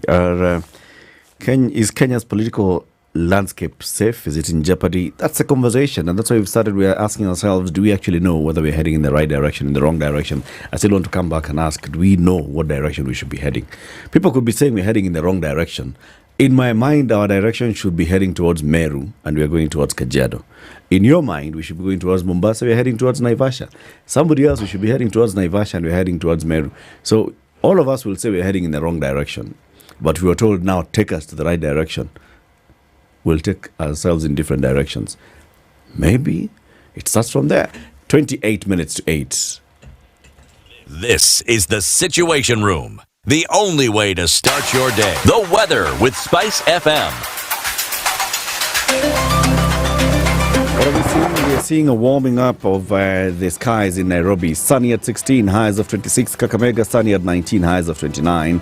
Mombasa, sunny at 26, highs of 31. Kisumu, sunny at 21, highs of 30. Eldoret, sunny at 14, highs of 24. Sunny in Malindi at 25, highs of 31. Highs of 27 in Nakuru, currently 13 and sunny. Sunny in Nyeri at 16, highs of 26. In Kampala, sunny at 20, highs of 29. In Johannesburg, cloudy at 12, highs of 27. Kinshasa, highs of 31, currently cloudy at 25. Clear skies at 26. In Lagos, highs of 31. Clear sunny skies in Mogadishu at 28, highs of 31. 12 and sunny in Addis Ababa, highs of 24. 24 and sunny in Dar es Salaam, highs of 30. Paris is cloudy at 7, highs of 18. New York is cloudy at, New York is clear skies at 17, highs of 20. Mostly cloudy in London at 10, highs of 17. And Beijing is sunny at 19 with highs of 21. Chilled Spice.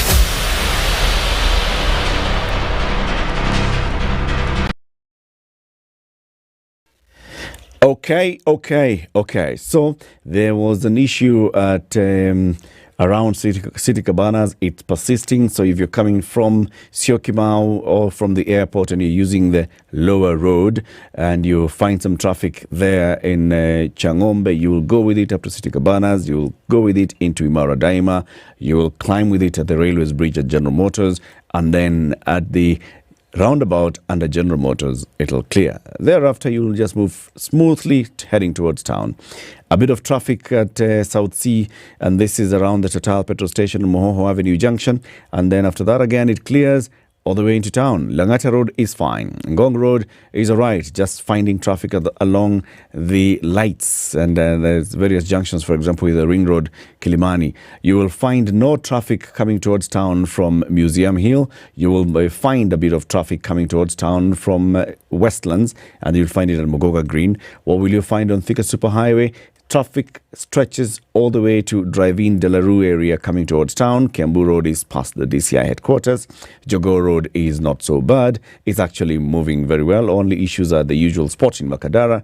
City Stadium roundabout is okay. Landis Road is fine. Outer Ring Road is all right. Now, we only have an issue right now around North Airport Road, but it's fine for now. Spice FM. Spice up your life. Mature, intelligent talk every morning. Spice up yourself.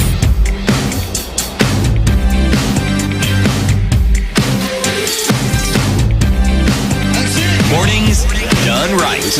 A conversation with Suba Churchill, who is the Executive Director of the Kenya National Civil Society Centre. Suba, you said, and I think I agree with you, that if you want to find the true north, just go to a document called the Constitution of Kenya 2010. It details and gives us a direction of the true north. But it's subject to personal interpretation unless the Supreme Court comes and says, true north is this way. Now, do we all understand our true north? And I ask this because we have changed governments, like you've just said, from the Kibaki government into Uhuruto 1, into Uhuruto Handshake 2, into Ruto Gashaga, into Ruto broad-based, and we just keep saying that we don't feel like we're heading in the right direction. Do we know our true north? Yes, I mean, the opinion polls by Infotrack and others is anything to go by, Kenyans seem to know the true north. Of course, it gets distorted when other, dynamics come in. We are an ethnocracy, despite, successive leaderships claiming to be uniting the country into one. Even as late as Mashujadi, our president was in Kwale talking about unity and cautioning against, tribalism. Yet, when they get into practice, because what Kenyans are more interested in is not what you say, it is what you do. And in fact, if you look at even the current politics around impeachment, I think the DP's problem was what he said, not what the leadership does. If you looked at the two and you could see it, even the opinions among Kenyans as the impeachment process was on, they felt that, this is a case of the pot calling the kettle black and pointing fingers. Perhaps it's because the pot is slightly bigger than the kettle and therefore can point fingers of accusation. And I've always taken the position that, if you have two thieves who have become a nuisance to the villagers and they start fighting among themselves by the river bank, and one is strong enough to push the other into the river and drowns him, so be it. We are one thief less. We can figure out how to deal with the remaining thief. But that aside, I think when you look at... You want a monopoly of thief. We'll figure out how to deal with the surviving one. Once the other one is gone, or drowned by his own fellow thief. But that aside, you see, if Kenyans didn't know what their true north is, they would not be, consistently polling and saying in successive polls that we are headed in the wrong. And they can see for themselves. Of course, there's a sense in which Kenyans themselves are part of the problem. Because when we get an opportunity, and this is a problem even with the civil society ourselves, when you give us as Kenyans an opportunity to elect leadership, we do so on other parameters other than the indicators of the true north. And that's where we always get it wrong. Even to date, as we complain, Kenya is headed in the wrong direction. If any demagogue showed up and said he knows Jesus Christ more than others, ABC and so on, we follow that path. And today we are even seeing the leaderships of our religious sector, casting doubts, yet, they are part of the problem. Some of the things, the DP is being accused of were uttered in churches, in places of worship, and they cheered him on. Yeah. And then they turn around and say, let's try and reach out to the head of state and make peace. Yet they provided the platform and fodder that, fed into those disputes and conflicts that they are now trying to resolve. So there is a deficit of trust. And it starts from our traditional leadership, this council of elders that are all over the place in almost every ethnic nationality in this country, during Czechia and so on. Everywhere, there is a trust deficit, whether it's traditional, institutional. Look at our National Cohesion and Integration Commission. Uttered not even a single word when some of these statements were being made. When now the impeachment comes, the NCIC tells us that, this process may lead to ethnic animosity. Yet, the utterances that led to that process, passed by as the NCIC watched. And so it is a reflection of institutional, failure, both at, official government levels and even, traditional levels and even, non-governmental level, because we should have raised the alarm when some of these things are going. But I believe, having witnessed how Kenyans occasionally are able to, stamp the authority, exercise their sovereignty, go into the street to demonstrate. Look at the Gen Z movement. When, leadership was not listening, they said we will no longer be talking from the comfort of our sitting rooms, of humble abodes. They took to the streets, and 132 plus of them remain unaccounted for. So when you ask Kenyans whether we are ready, they'll tell you we are not. Kidnappings have become the order of the day. Started by government, national government, then taken to county governments. We have seen how, bloggers are being killed all over the place in Meru, in Mombasa, and so on, sodomized for exposing and exercising their right to hold leadership to account. Social edits. We are seeing the challenges that Morara Kebaso is going through and many others. Of course, young people are bound to make mistakes occasionally, overdoing it and so on and so forth. But that is what learning and leadership is all about. But when leadership, kidnaps even people who have sought refuge, thought Kenya was a safe haven and, relatively peaceful compared to their countries of birth, and then we hood ourselves and hound them out of the country and say, they are going to be safe. They are no longer in control. We were assured of their safety. Yes. How do you, when you could not assure them of their safety? They had refugee status. Refugee status. And you hound them out at a time when, a former MCA has been found murdered, went missing for months, and then found murdered. So Kenya, we can see all the signs. And that is happening at a time when leadership has been tested to its limit and almost uprooted. And they have the audacity still to do, those kind of stuff. So let's look at the anchor, the Constitution of Kenya, right? The structure of the Constitution of Kenya, if you just look at it, you can see the number one thing that the Constitution of Kenya establishes the sovereignty of the people. Right? Yes. Then the second thing it does is establishes the supremacy of the Constitution and the rule of law. And then the third thing is establishes a republic. Yes. And democracy. So you see, number one is that we are the sovereign and that we have our Constitution and that we shall be a republic, a democratic, multi-party democratic republic. Okay? So if we say that we are headed in the wrong direction, let's look at Article 1. Yes. What role have we played in heading in the wrong direction? What role are we playing in correcting the cause? As I keep coming back to say, if we knew the true north, would be heading in the true north. If we knew the true north and we can clearly say that we don't feel like we're heading in the right direction, then why aren't we correcting the course to go in the right direction? Having established that we are the sovereign, we have the supremacy of the law, we are the ones who delegate powers to anybody else. Why aren't we then correcting the cause ourselves? I mean, it's a multiplicity of reasons. I've told you that, all over the world, issues of identity. Look at the politics going on in the United States. Racism is still an issue.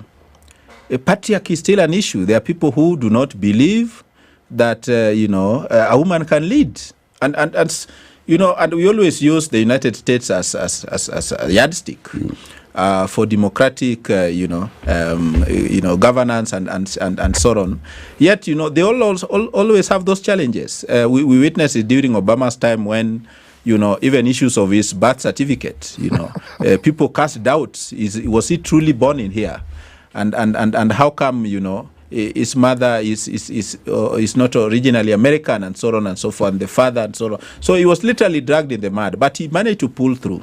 After him, the Democrats, front a woman, and what do the racists do? They say, they have just subjected us to 8 years of a black man's rule. Now they have brought a woman, and that changed the math. and that is how Trump came in. And I'll not be surprised if such notions are brought into what is supposed to be a civilized society to change the direction in which leadership goes. And so in our case also, we still have these issues of very strong ethnic nationalism. Poverty, leaderships have learned to take advantage of poverty, our poverty situation, dangled a few coins here and there.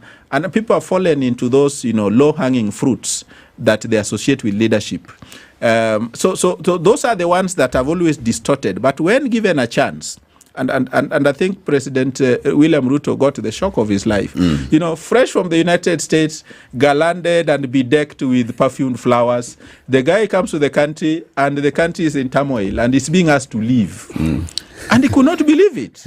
So that is how Kenyans, despite all these challenges, the isms that, distort our democracy and our ability to see the true north, we occasionally rediscover it. And when we do, Kenyans have a very decisive way of expressing, their feelings that we are not headed in the right direction. Look at even the impeachment and the kind of feelings it has, brought up in certain regions. There are people who now say, it's just a matter of the deputy differing with his boss. So if we can reconcile, yet the DP, in my view, offended the constitution of the supreme law of the republic.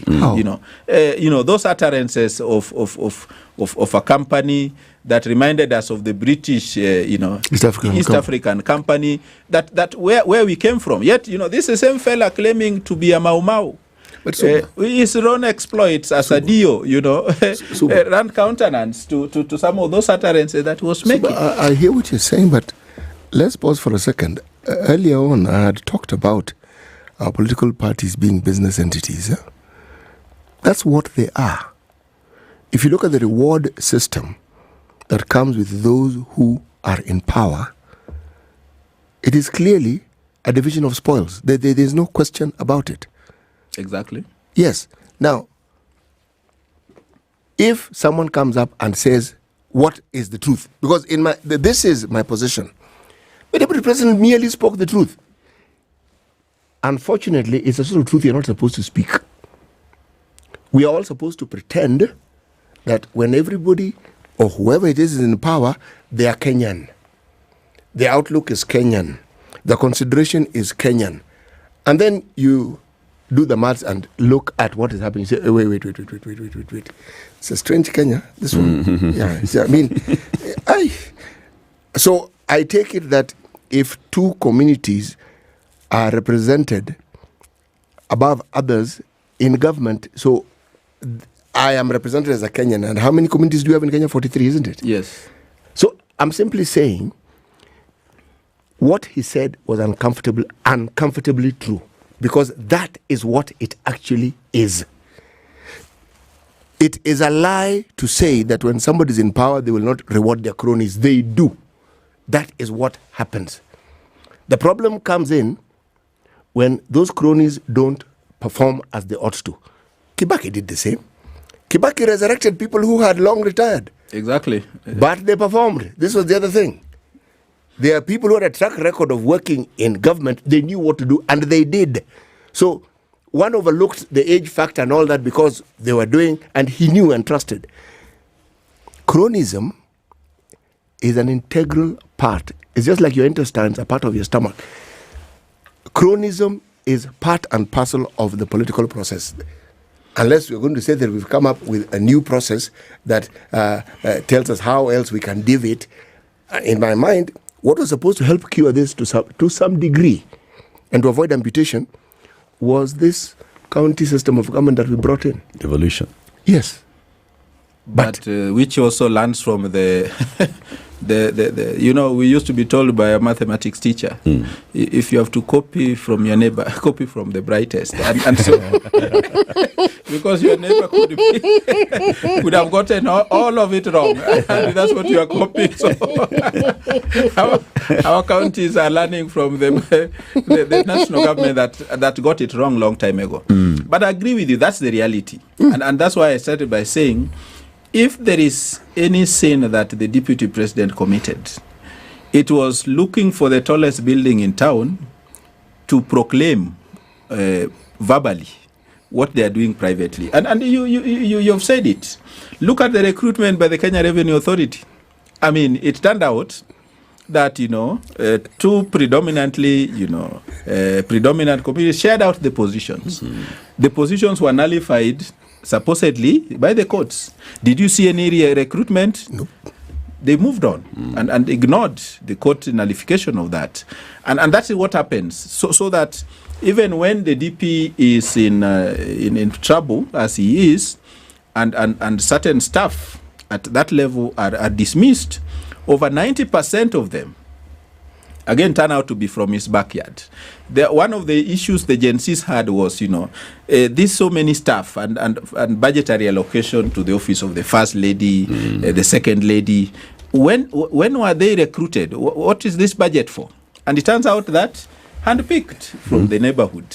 And yet, we have, the Public Service Commission that should be advertising and saying, the first lady wants to do ABCD and is looking for the people with these skills. Now, the qualification is, speaking the language that I speak. Yes. And that is where the chronism comes, because people feel that they can only trust those. Suba, if I'm a politician, I derive the power primarily from my backyard. We are a nation where people understand the elected leaders to be good leaders when they provide you with jobs, when they attend harambes. It's who we are. When they attend every funeral. Yes. Especially if you come from the part of the world that you and I come from. Okay? It's the simple truth. It's who we are. That's our reality. It is our reality. So the thing is about just balancing that reality. Regime different is that over and above looking for cronies and rewarding cronies, Kibaki also had a formula. Most of those are people he was with at Makerere. And you see, Makerere then was the citadel of academic excellence. So you'd expect, Mudaura, for example, to deliver. You'd accept Matere Keriri to deliver, because these are people who knew what to do. They knew what to do. The problem is the challenge today. In those days, the civil society, and Suba, you were very active then, was not looking at it that way. The civil society was actively reminding us about the Mount Kenya Mafia and telling us, look at all these people. Mudaura, Mueraria, Murungaru, they're all Murura, Mura, Mukibaki. You were being, but that's our reality. And I think what we are saying is it's the balance between that reality and making sure that you are inclusive. Yes. Right? Making sure that you're inclusive. And how far are we pushing to ensure inclusivity? Wiper is, the stronghold of Wiper is Ukambani. Yes. When Wiper had positions, so Wiper gets to nominate the leadership of the National Assembly. Well, who do we get? MPs from where? Senate. Of the Senate. MPs, senators from where? When ODM is reconstituting itself and it has to have now an acting party leader, where is he from? The new chair of the party, where is she from? The two of the four experts who've been donated to the government, where are they from? If we look at it that way, then we'll be like, it's a tribal. But then how do we move ourselves from it? Which is what I was saying. We have a true north that we wrote and put in a constitution. But I think that we are the ones, we the people, have not internalized our true north. And I go back to the constitution and say, constitution, part 1 of our constitution of Kenya, chapter 1, talks about the sovereignty of the people, supremacy of the constitution. And that's why it begins with The first part is establishing the sovereignty of the people, that we, the people, are the sovereign. Nobody is above us to come and tell us anything. Number two, the Constitution of Kenya, right, is the supreme law of the land. No other law written elsewhere goes beyond this. And why is that? Because this one we have written all of us together. Any other law could be written by a cabal of people. Number three, we are a republic. That means we don't have any overlords. We choose our leaders. And by being a republic, this is how we shall elect our leaders. Multipartyism and democracy entrenched in our constitution. That's our true north, right? Yes, yes. Now, we don't seem to know that. My argument this morning is we, the people of Kenya, do not understand our true north. Because if we did this, there's nothing that Kenya Kwanza, Azimio, whoever would come and do. Eric, let me add to what you've said. We don't want our true north. We prefer this status quo because it enables us to complain. Because that is also... That's a good one. Yes, like that. Yes, it gives us ample opportunity to pitch and bitch and really say, because part of our conversation in contributing to the national discourse is complaint. Able look at what they're doing. You just look at a local level. So and so, just the other day, I was learning so and so shoes. Look at him now. Doesn't even pick my. And look at the person whom they've chosen. That one. You know, I was in class with that fellow. You know, he didn't even finish primary school. That is the discourse. And if you look at the social media, listen to many of the conversations. They are at that level. And this is entertainment. It's what we like. Now, whether it is a point of escapism for us, because the alternative we long deemed was something that was unattainable, but if indeed we do want to arrive at the true north, which you started off with, there's nothing stopping us really, except, of course, the government interfering every once in a while, but there's really nothing stopping us. I agree. I mean, it's going to be a continuous struggle. You know, all this, democracy, they say, is not the best. But so far, compared to the others, it is the better option, as Safaricom would tell us. So it is going to be a continuous struggle, and more so for a country. And it has once been opined, and I think it's Winston Churchill, my namesake, who once said that, discussing democracy with people who are hungry, people who have no clothing, basic needs, it's a waste of time. So all these challenges will continue to characterize our continuous struggle as we move towards, rediscovering our true north. But I like it that, rather than, look at these constitutional principles and values as mere ideals and aspirations, that Kenyans increasingly are beginning to walk the talk. And as we continue to realize, and we saw a bit of that in Mount Kenya region. This is a region that has been in power the most of our 60 plus years of independence. But for the first time they said, let's put our trust in somebody who is not one of our own. Of course, that trust is now being undermined, eroded corrosively by the ongoing impeachment, and I'll not be surprised if they go back to the default mode of saying, one of our own, because of these things. And every time, the politics of betrayal, whether it is Luo Nyanza and many other parts, every community here has a complaint. It's politics of betrayal and so on and so forth. And it happens immediately after every successive election.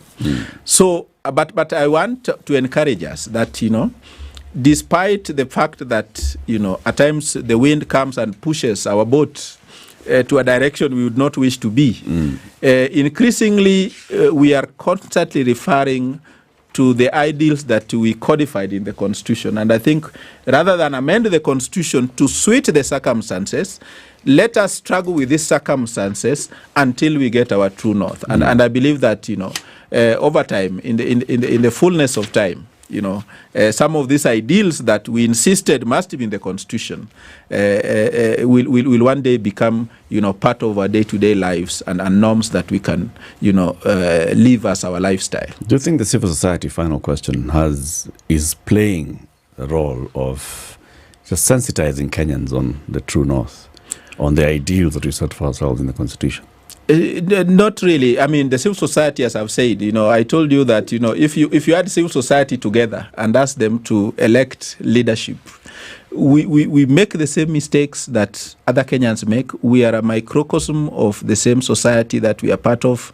And I've seen civil society, kill initiatives just because they are not the ones leading it. And that mentality is there in the civil society. But one of the biggest mistakes we made after we promulgated the new constitution, and the international partners, helped us to make that mistake, was to say that Kenya had crossed the Rubicon. Yeah. And so we no longer need the voices. We no longer needed the resources. We no longer needed civic education. Counties are supposed to do that. They are not doing it. Most of the funds that are meant for that are the slush fund that they used to do benchmarking and so on and so forth. So we are part of that problem, but also trying to be and struggling to be part of the solution. Suba, always a pleasure having you. Thank you very much. See you again soon. Suba Churchill is the Executive Director of the Kenya National Civil Society Centre. 8 a.m. News Time.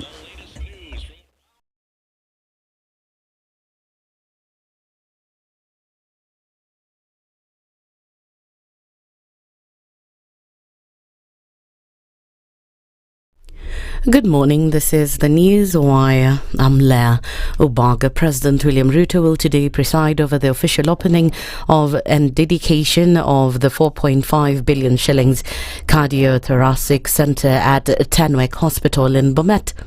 The Billy Graham Memorial Cardiothoracic Centre was built and equipped with support from donors from the US. Billy Graham, now deceased, named after the facility, was an American evangelist. The 176-bed facility contains a surgical and training unit designed for both outpatients and inpatients. The killers of the Wells Fargo human resource manager, whose body was found in a stream in Yalasia County, stole his pistol. They also gouged out his eyes, chopped his ears, and dragged his body on a rough surface. His elder brother, Agriodor, who saw the body moments after it was discovered, said the killers also tortured him. The ears are cut, the nose is cut, the mouth is cut. Why die such a painful death? It was not normal robbery. Where are they taking the parts? They are taking it to somebody who had assigned them the duty to say that we have done it. If it were me, even the villagers would say, I have died a death that I deserve because I'm rough, I am what I am. I have charges like Gashaga that I can count even to 11. But Willis, you can't count to get 2. Therefore, I don't know who killed my brother. Don't have much, just want to cool down, pray. We have pastors here like Rosen, they will pray for us. This is a big family. Kiambu Senator Karungo Thangwa has proposed reduction of term limits for elected leaders to 4 years. The senator argues that the 4-year term limit will help to enhance accountability and political participation. The legislator said that the proposal gives new leadership opportunities and provides prevention of power consolidation and adaptability in government.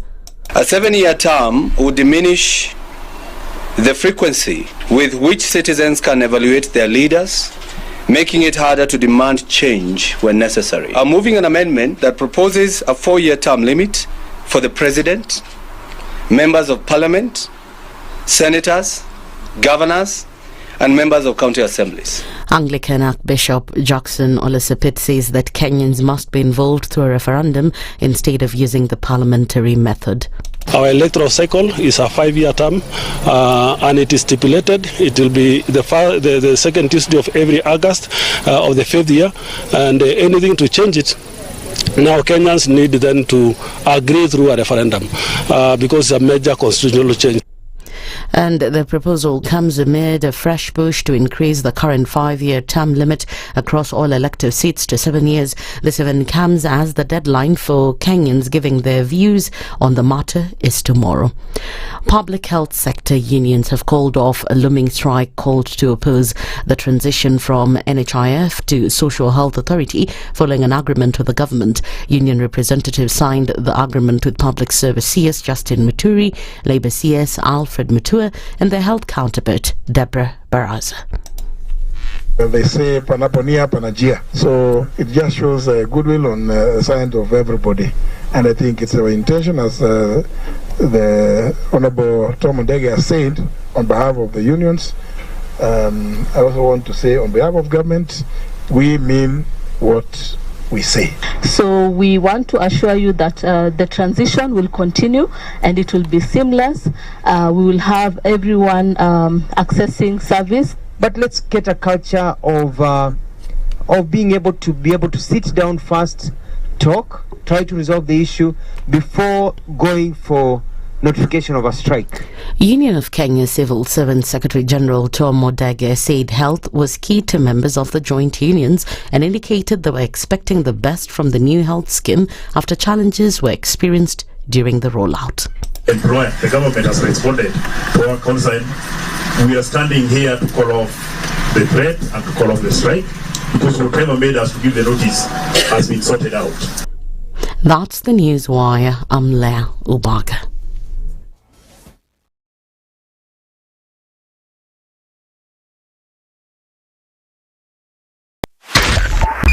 .5 Spice FM, Kisumu. So somebody has tagged me on X saying that there was some issue on Thika Superhighway, Thika Road at a complete standstill at all stops. That was around 7:58 p.m.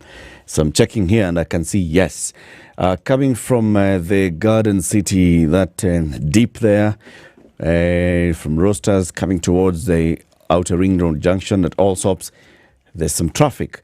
After that, it moves after the Outer Ring junction, the Outer Ring underpass, and then you'll find it'll move all the way up to Talii Lane. It will clear as you get to Mathare Hospital. You'll find more traffic. So I don't know what's causing that one. If you can tell what's causing it, just let us know. And thank you very much, Peter Kioni, for alerting us about it. If you know what's causing it, please go ahead. Tag me on X at Eric Latiff or at SpiceFM KE and let's find out. Thika Superhighway, so it's busy at that point. Kiambu Road is busy from just Wambui Road rather, coming towards town. Wangari Maathai Road is quite busy as you approach the Kipandi Road junction and then thereafter to the National Museum.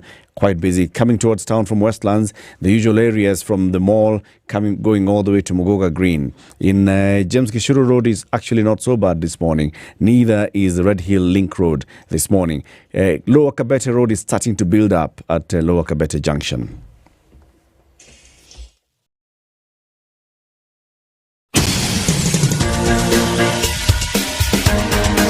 This is the Situation Room, the home of hard-hitting political commentary and penetrating insights about the state of the nation. This is a talk radio experience like no other. The Situation Room, a place for hard truths, debates, and elevated conversations. The Situation Room, witty, political, engaging, deep, controversial. In the room, we have C.T. Muga, researcher, academic, seasoned political observer, a fountain of wisdom in these politically uncertain times. Ndu Okoh, Nigerian by birth, Kenyan by choice, communications expert, Pan-Africanist, a truth seeker and believer in people power, and Eric Latiff, agent provocateur, the man in the chair, seasoned journalist, news hound, a man who believes in punching up, not down.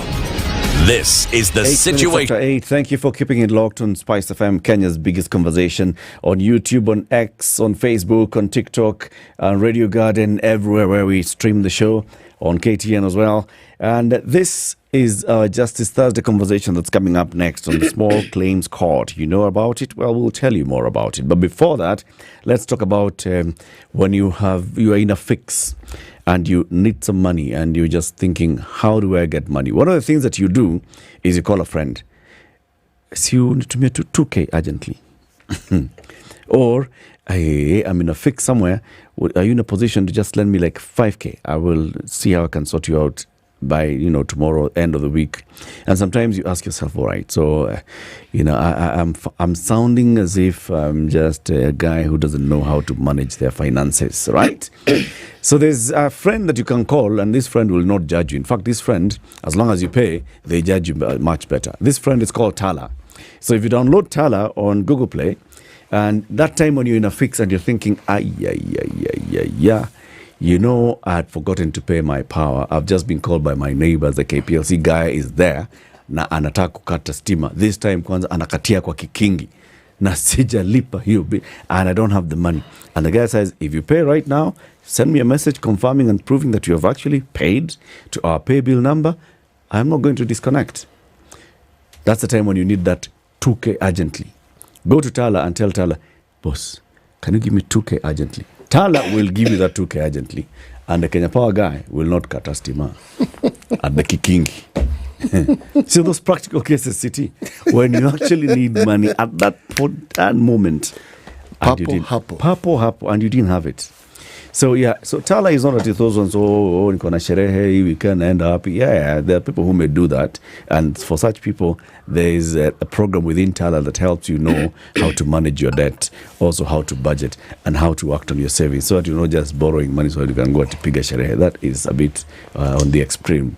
But if you're in those situations where you actually needed money for something, you're running a business and you want to just replenish your stock, you have a bill to pay and you just don't have money at that point and the bill is due, pay, repay, you move on. Tala, senor, available on Google Play. Our Justice Thursday conversation, like we've said, is going to be about the Small Claims Court. We've talked about this very many times.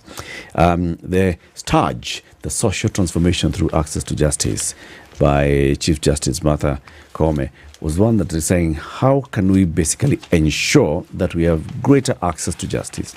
One of them is establish the alternative justice system, have the courts, have ways in which people can just access justice. Another one is establish the Small Claims Court. You have an issue that is dealing with money that people consider, hiyo ni pesa gani sana unanipeleka kotini hata wewe. Surely. But then the person is not paying. Well, you can go to a court and you'll have this matter sorted quickly, and you get it sorted. Susan Gaki-Getonga is a senior resident magistrate and a deputy registrar of the Small Claims Court. Good morning, Susan. Good morning. Karibu sana. Thank you so much. So, Your Honor, you will tell us about the Small Claims Court. Yes. And all those things pertaining to it. But before you tell us, CT is going to tell you about the Aga Khan University Hospital and the need for regular medical checkups. Yes. We all know and we all experience emergencies that arise out of health conditions that people have suddenly encountered. And we encounter these through WhatsApp messages, through phone calls. And yet, none of these ailments suddenly just chanced upon the person. Whatever has caused that problem was there, you just didn't know. Now, what a checkup does is it tells you, it alerts you. You then know this is what. This coughing that is constantly there never goes away. A checkup will tell you what is causing that cough. You have this stomach ache, which has now morphed into a backache, and you're wondering what is causing it. A checkup will tell you what that is. And once you know, you will take the appropriate action. If you don't know, you will collapse. You will be taken to hospital. Chances are you may go straight to the ICU. God forbid that you go to the next world.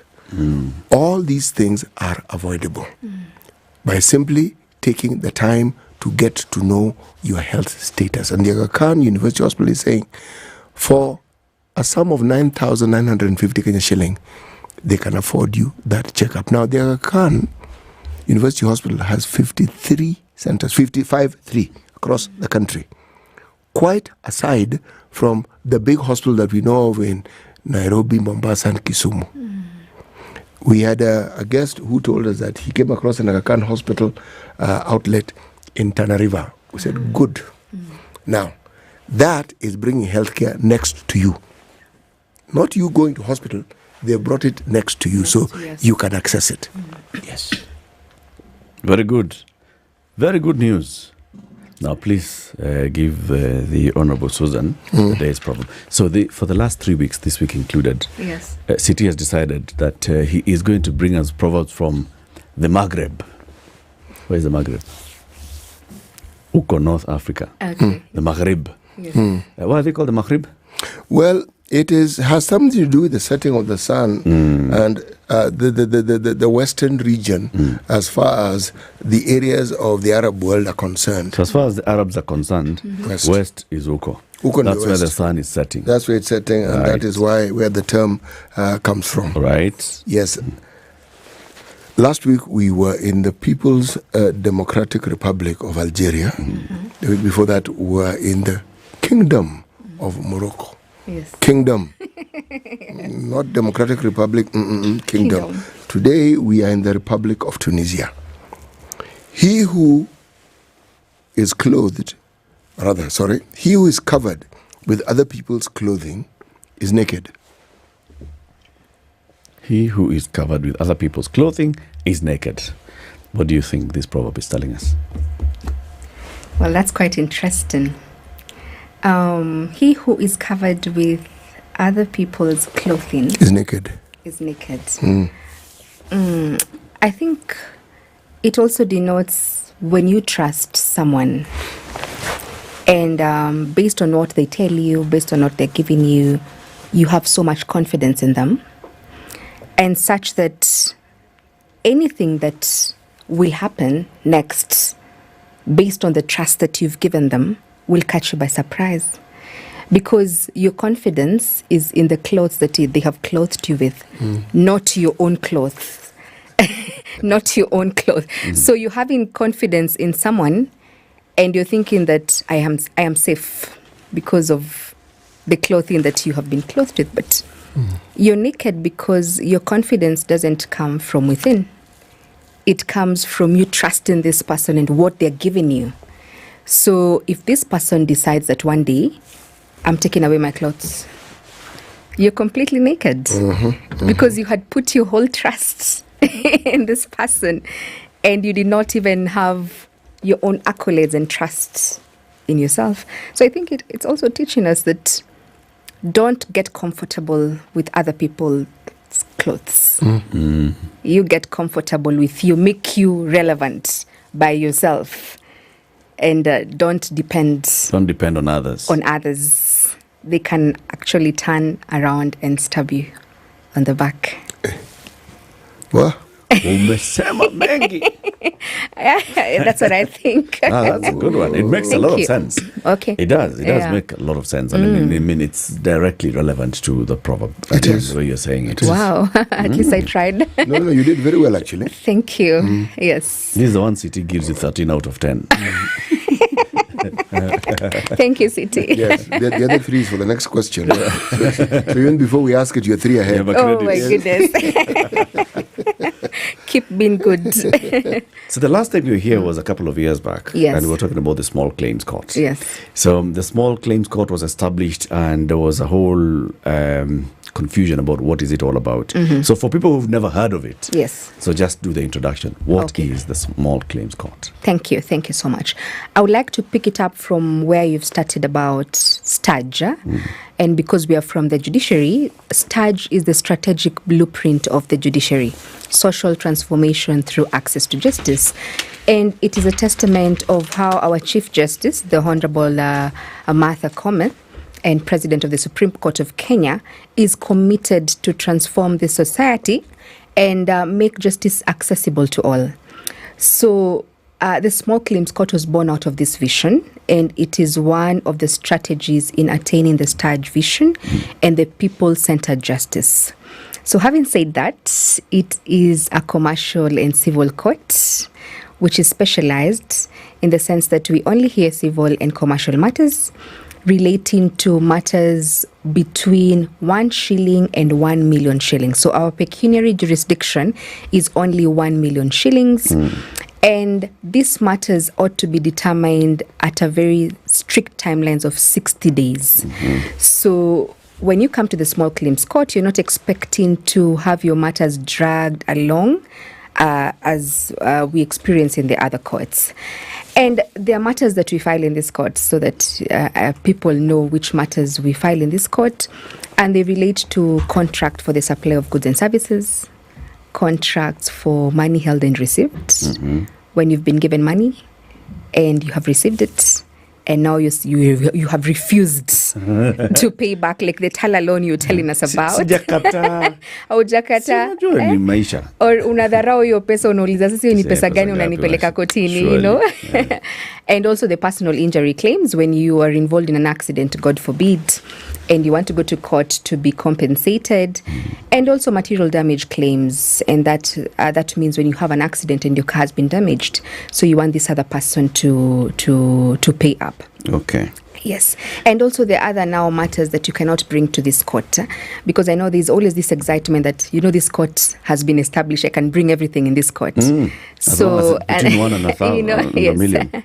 So there are matters which you cannot bring to this court, and these are criminal matters, matters to do with defamation, libel or slander, matters to do with land matters, employment and labor relation matters, and malicious prosecution. And then another thing, Latiff, that we need to mention is the cost effectiveness of this court. You will only pay not more than 1,000. Not more than 1,000 in this court. So let me break it down. Yes, let me just break it down. Okay. So if you have a matter or a claim between 1 shilling and 200,000, you only pay 200 shillings. When you have a claim that is above 200,000 but below 500,000, you pay 400 shillings. When you have a claim that is above 500,000 but below 800,000, you only pay 600 shillings. And then ukifika 1 million, which is the epitome, you only pay 1,000 shillings. And of course, this is very cost effective as compared to our other courts, where you will part with a few thousands before your matter is heard. Yes. Question number 1. This is so matters between a shilling and a million, Bob. 1 million, yes. And then it will be determined within 60 days. Yes. How do you count your days? So how you count your days is once a matter has been filed and you have received a case number from the court and you have received a mention notice. So once that matter is filed, from the moment it is filed, time starts running. Until now, the matter is determined, and that means a judgment is given or you withdraw the matter or things like that. So it is from the moment you file this case. And we're counting calendar days. We are counting calendar days. Not working days. Not working days. Calendar days includes public holidays. Yes. That's very nice. 60 calendar days. Yes. The act. Within 60 calendar days, this matter will be concluded. Yes. Saturday, Sunday counted. The act does not specify. And public holidays. Public holidays counted. Yeah, but you know that is not new for us judicial officers. We are always doing matters even over the weekends. And during public holidays. Yes. So yes, even us, we experience it. We are that committed. We fall into that bucket. Yes. Contracts. You talked about some contracts. Yes. Must it be a written contract? No. It doesn't have to be a written contract because we have various contracts, and most of the contracts we have are oral contracts. So, you know, most of the people in our society are not aware that if you give me money or we agree on doing something, we're supposed to write it down. The mamambogas and the shoshos in the Ushago, they really don't understand that. So it is just oral. Even guys here, second floor, Standard Group Center, writing down why. They don't know because maybe you are trusting this person. That's the thing. Exactly. So you're entering into an agreement on the basis of friendship also. So it is not just written to answer your question. It is also oral. And when you come to court, the court will be able to deposit that a contract existed from the correspondences that you maybe give the court, from proof that you received this money in your M-Pesa, but proof that you withdrew this money. There's so many things that will inform the court that there existed a contract between these two people. Okay. Yes. Have you, in those number of years, have you encountered cases where a case is filed and the person is saying, no, the matter in dispute here is not 500,000 shillings, it's 50,000 shillings? Yes. And then how then do you determine the truth? Okay. So thank you for that question. You know, when you come to court, we are not saying that because we have established this court, we believe the claimant as it is. When you come to court, it is a court like any other. In fact, I think it's really good to specify that because some might think that it is a kangaroo court or it's a local arrangement. It is a local arrangement court. It is actually a subordinate court, in line with Article 169, subsection 1D of the Constitution of Kenya. And the adjudicators, they are guided by judicial authority according to Article 159. So it is a court. So by that I mean that when you come to court, you're supposed to prove the case before the court. So in this case, if, like you're saying, the 50,000, but you've been charged with 500,000, but you're saying, no, I gave, this was 50,000, the burden of proof lies on the claimant to prove that I gave this person 500,000 shillings. So the claimant on this part will bring documentation and proof to show that I gave you 500,000. And the defendant now, because he is disputing that the amount was only 50,000, he's supposed to bring proof to say that, you know, this is all the amount that I was given. For 50 alikuwa analipa deni yangu ya zamani. Alikuwa analipa deni. So yeah. Only extra 50. Yes. And you know what the court will do even before I start listening to you, Latiff, is I will enter judgment on admission on the 50,000. Okay. We finish on the 50,000 that you're admitting. So at least we have. So 50 umekubali. Umekubali. Okay. So we enter judgment in admission. Okay. Then the court now will look at the evidence before it and the facts and determine again if you gave this person the 450,000 that they are denying. Yes. Very nice. You mentioned adjudicators. Yes. Right? Yes. Who are the adjudicators in these courts? Okay. So the adjudicators are the officers who preside over this court. And their magistrates. Like right now, the Chief Justice has designated 79 adjudicators to hear and determine matters in the small claims court. So their qualifications are the same as that of the resident magistrates.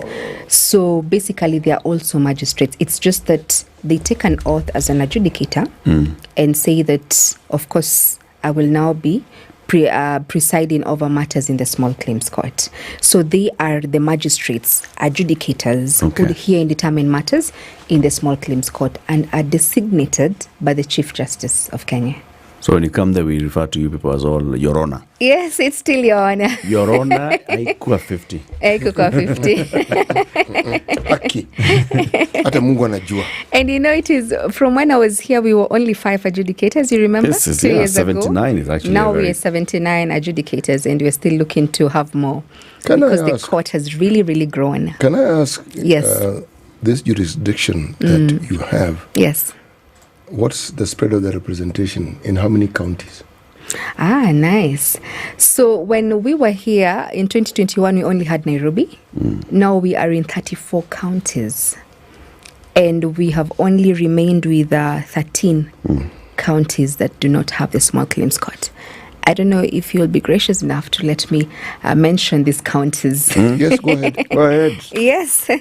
So we have small claims court in Nairobi, in Kajiado, in Kiambu, in Washingishu, in Machakos, in Nakuru, in Nyeri, in Kakamega, in Mombasa, Kisumu, Meru, Turkana, Wajir, Garissa, Migori, Marsabit, Mandera, Busia, Taita Taveta, Moranga, Makueni, Kitui, Kilifi, Narok, Kisii, Siaya, Lamu, Trans Nzoia, Kericho, Tharaka Nithi, Kirinyaga, Laikipia, and Embu.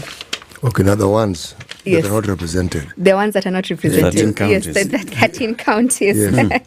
Baringo, Bomet, Bungoma, Elgeyo Marakwet, Homa Bay, Isiolo, Kwale, Nandi, Nyamira, Nyandarua, Samburu, Tana River, Vihiga, West Pokot. And you can see that our Chief Justice has done quite a bit. She's lived up to her promise of saying that this small claims court will be in all the counties in Kenya. And so out of the 47, at least we have 34, only 13 remaining. And we are hopeful that we'll also roll out these courts in these counties. What does it take to establish a small claims court? So you need, of course, an adjudicator. What else do you need? We need infrastructure. By that I mean that we need a court. You need a courtroom. We need a courtroom. And I've also forgotten to mention the new court here in Dagoretti that the NMS was so gracious to build for us. So we need infrastructure.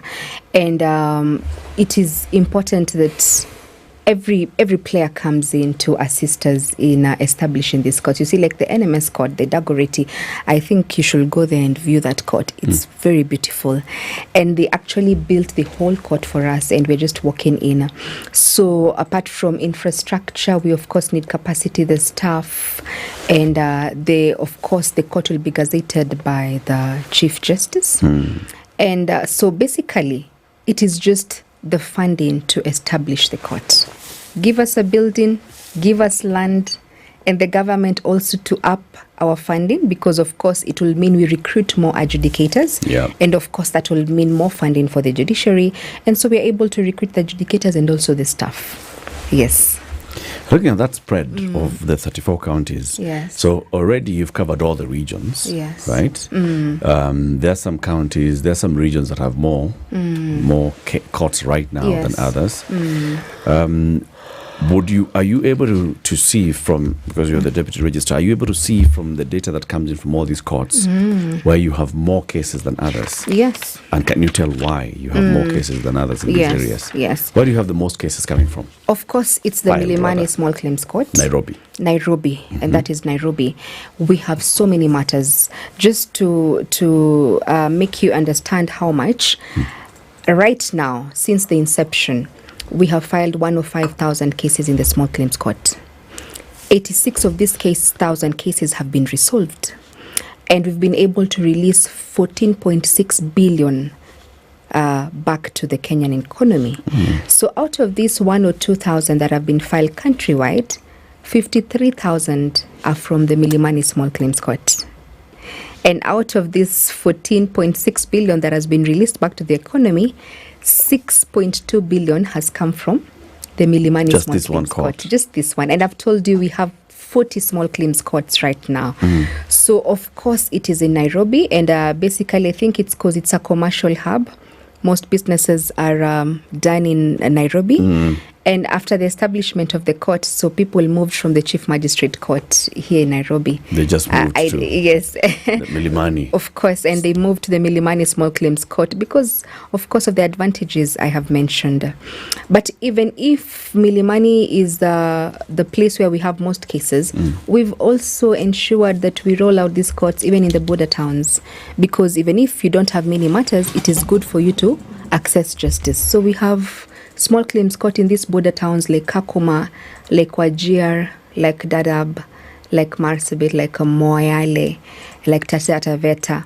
So as much as we are looking at rolling out these courts in areas where there's a lot of commerce, we are also cognizant to the fact that it is people-centered, and we would want even these people who do not have many cases to be able to access justice through the small claims courts.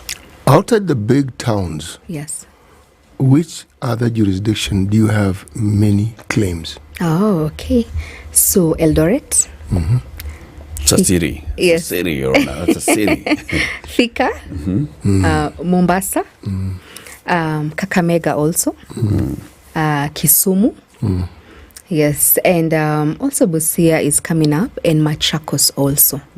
Yes. Okay. So they are the highest ranked, but even the others, we still have small claims matters. Yes. Okay. I was actually expecting that those ones near Nairobi would come second. Yes. So when you go to Milimani and you find many cases, you can go to Machakos, you can go to Thika, like you said. Yeah, you can now go to Dagoretti. We have Dagoretti now. The Chief Justice launched it just last week. Yes. And it's not just a small claims court, it's also a Chief Magistrate Court, sexual and gender-based violence court, and a small claims court. Where in Dagoretti is it? It's just... give directions the Kenyan way. No, it's at the heart of Dagoretti. I think I'll send him the pin location just after this. Unaona ukifika junction? Yes. Ingia left. I'm so bad with direction. I keep getting lost. Unaona petrol station ile red. Yes. Okay? Yes. Zunguka. Yes. Utaona kibao. Yes, na imeandikwa. Enyewe utaona kibao because tumeandika hapo. So I'll share the pin location on a light note. Okay, so let's take a break. 27 minutes to 9. Our Justice Thursday conversation today is on expanding pathways of justice using the small claims court. Yes, the small claims courts have this jurisdiction, 1 shilling to 1 million shillings. You have an issue with somebody, they owe you money, they haven't paid you.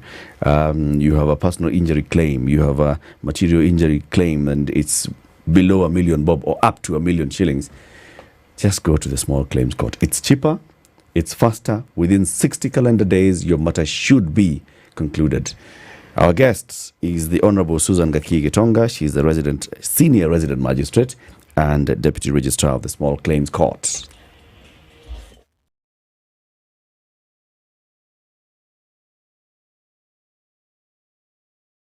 This is the Situation Room, the only way to start your day. Spice FM, Nakuru. The weather with Spice FM. Lower Kabete Road. So, I don't understand. All the way from Zen Garden, there's always traffic around this time in the morning. You cross over the Link Road, you come all the way to the police station. Under the police station, at that roundabout with Kuna Road, traffic then ends. So where you're meeting with Kuna Road, you expect that traffic would build up, but then traffic reduces. So what's causing the traffic on Lower Kabete Road? Anyway, that road is too thin. James Keshoro Road into ABC Place is quite busy, and also then Red Hill Link Road into ABC Place is busy. Coming towards Westlands, you'll find all the traffic as you head into the mall. Thereafter, it clears. There was an issue earlier this morning at Allsops. It looks like that is clear, so the road is clear.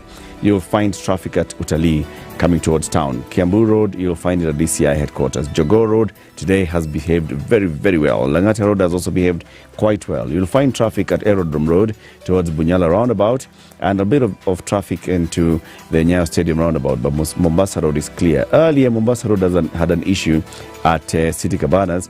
That has cleared now. The only problem now is on North Airport Road as you approach City Cabanas and then you turn into Mombasa Road. Ngong Road, usually the issue is at the lights, and those ones help you move. Outer Ring Road and Kangundo Road, all right. Outer Ring Road and Manyanja Road is not looking so bad. So traffic is not so bad. What am I doing? I'm doing traffic instead of weather. So next, we shall do the weather.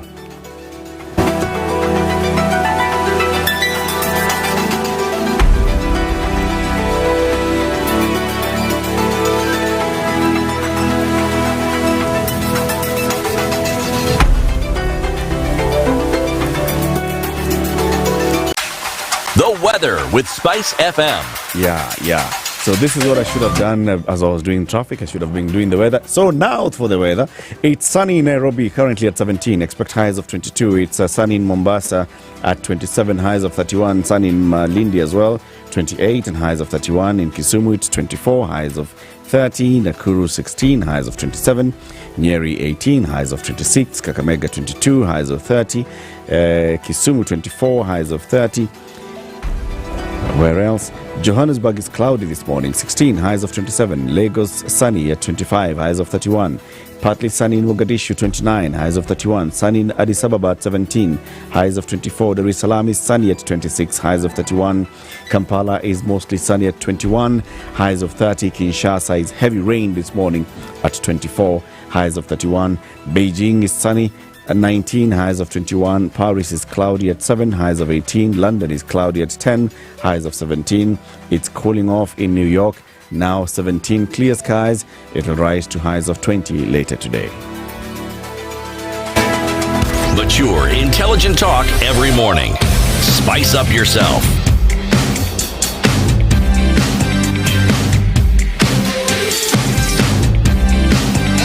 Mornings done right.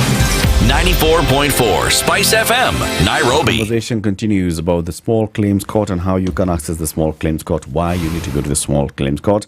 Our guest for this Justice Thursday conversation, the Honorable Susan Gakige-Tonga, Senior Resident Magistrate and Deputy Registrar of the Court. City. How do you ensure that people get to know about this court? Thank you for that question. So we've been busy trying to have public awareness of this court. Like even right now, what we're doing right here, exactly. It's publicizing. It's part of the it's part of the publicizing. And thank you so much for this opportunity. It also entails going to these places and engaging very closely with the CUC, Court Users Committees, and ensuring that they even go to they collaborate with the chiefs and the leaders in that community, so that at any time they're having a gathering, they are able to tell people about the Small Claims Court. We're having different webinars all the time just to sensitize the public, also TV shows, and we're coming up also with this question and answer leaflets which we're trying to disseminate all over. So it is a combined effort. It is a combined effort, and it is mostly also the ambassadors who are the leaders in this court. So when we roll out a small claims court in a region, we are very careful not only to train the adjudicators and staff, but we also call the community and the leaders in the community, because they interact very closely with their members. So we teach them about the small claims court, and we ask them to be our ambassadors so that we are able to reach as many people as possible.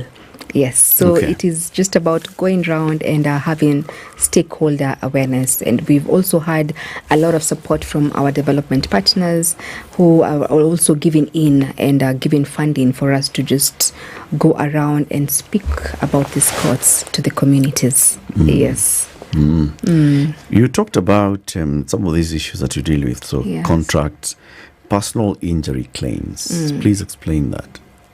So a personal injury claim is when you are involved in a road traffic accident, and because of the negligence of a driver, you get an accident and you sustain injuries. So you come to court seeking compensation in the form of general damages and special damages. So the court looks at the case and the injury sustained based on the medical report that will be produced and is able to give an award. Okay. Yes. But now, yes, let's say I'm a passenger, I'm a pillion passenger on a boda boda. Yes. Okay. Yes. Boda boda guy does the boda boda guy things. Yes. We get into an accident, Yes. I get injured. Yes. So what do I need before I come to court? Do I need any documentation before I come to court? Yes. What do I come to court with?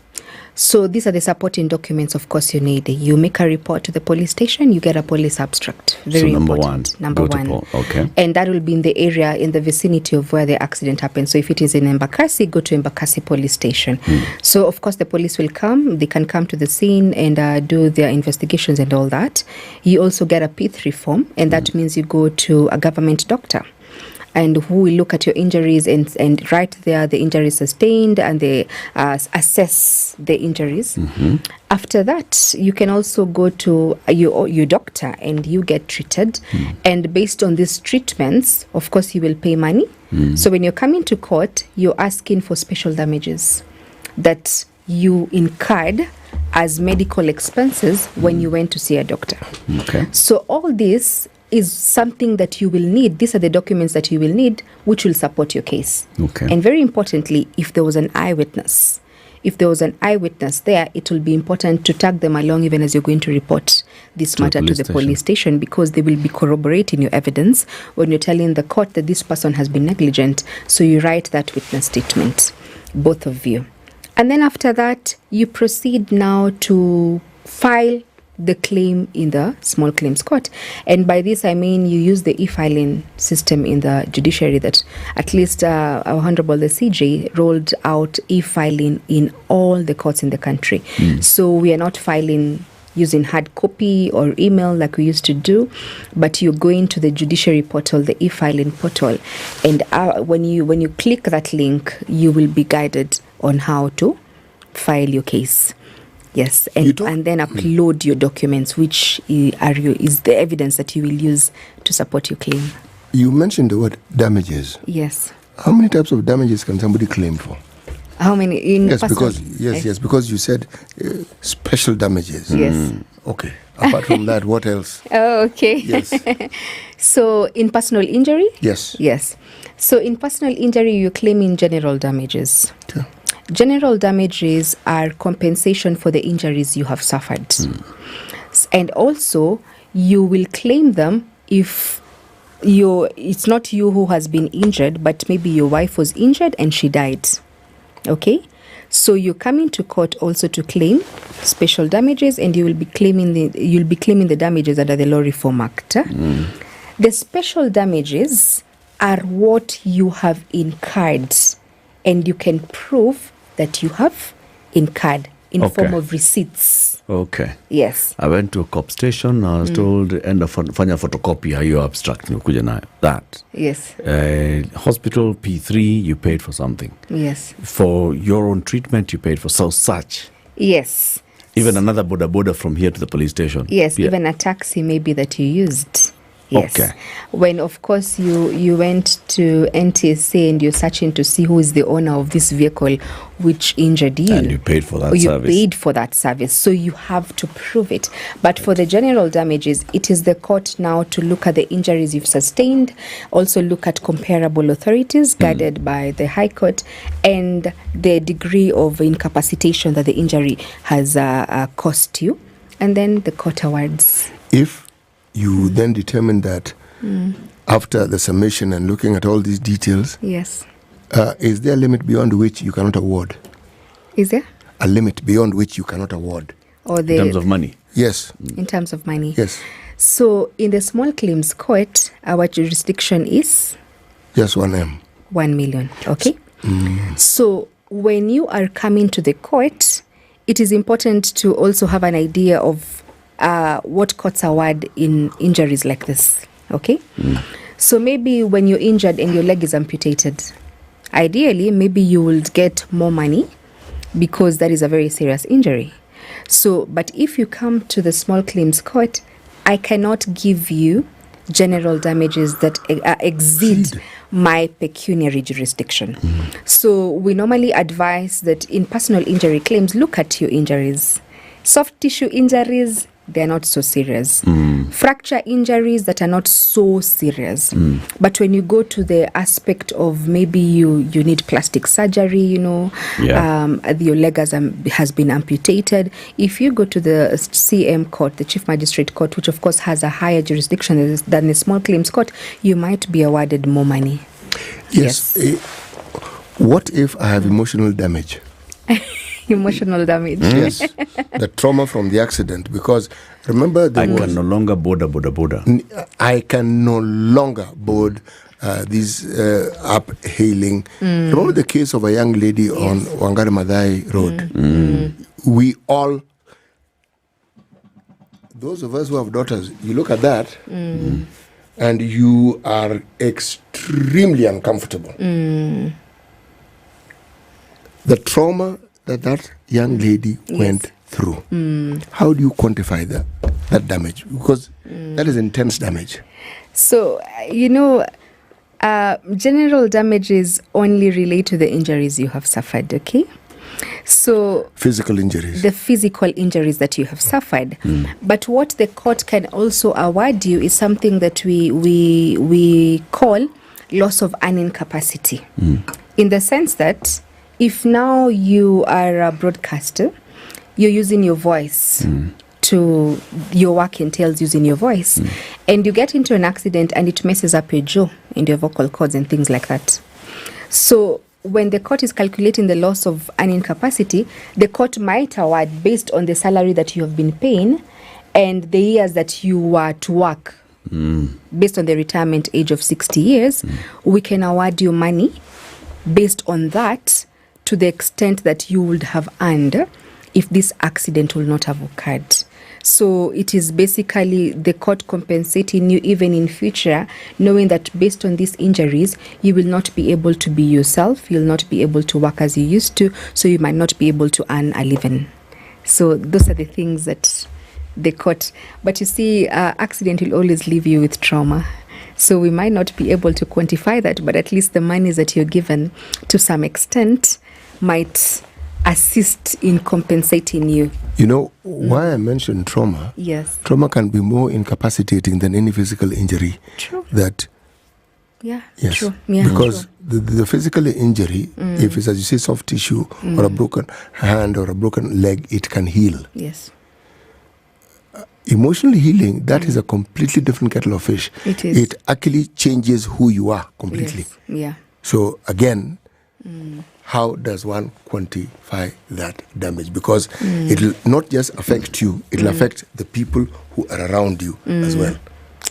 It has very far-reaching consequences. Yeah, Yes. it has very far-reaching consequences. But there's no way that anyone can quantify that, even the court. And so the court will consider that, even as I am thinking of what to award you, it is in the court's mind that this person has suffered this kind of trauma. So it might even be a way where the court can increase the award that will be given to you because the injuries have really affected you even mentally. The injuries have affected even your confidence. The injuries have affected your capability. So it is something that the court will look at in awarding the damages. Is there a time limit? So say I'm coming with a personal injury claim for an accident. I'm just using the example of Boda Boda again. Is there a time limit within which I should file this claim? Can I come 2 years after the incident happened? We are also guided by the Limitation of Actions Act. And so these ones are for the tort 3 years and contract 6 years. So you have to be within that timeline. But there's nothing that hinders you from filing an application in court for the court to allow you to file this suit out of time. But you have to give reasons. Yes. And justify. And then the court will consider. Material injury claims, what are those? These are the way I've mentioned, the material damage claims. Material damage, not injury. Yes. Damage. Yes. Material damage relates to your vehicle.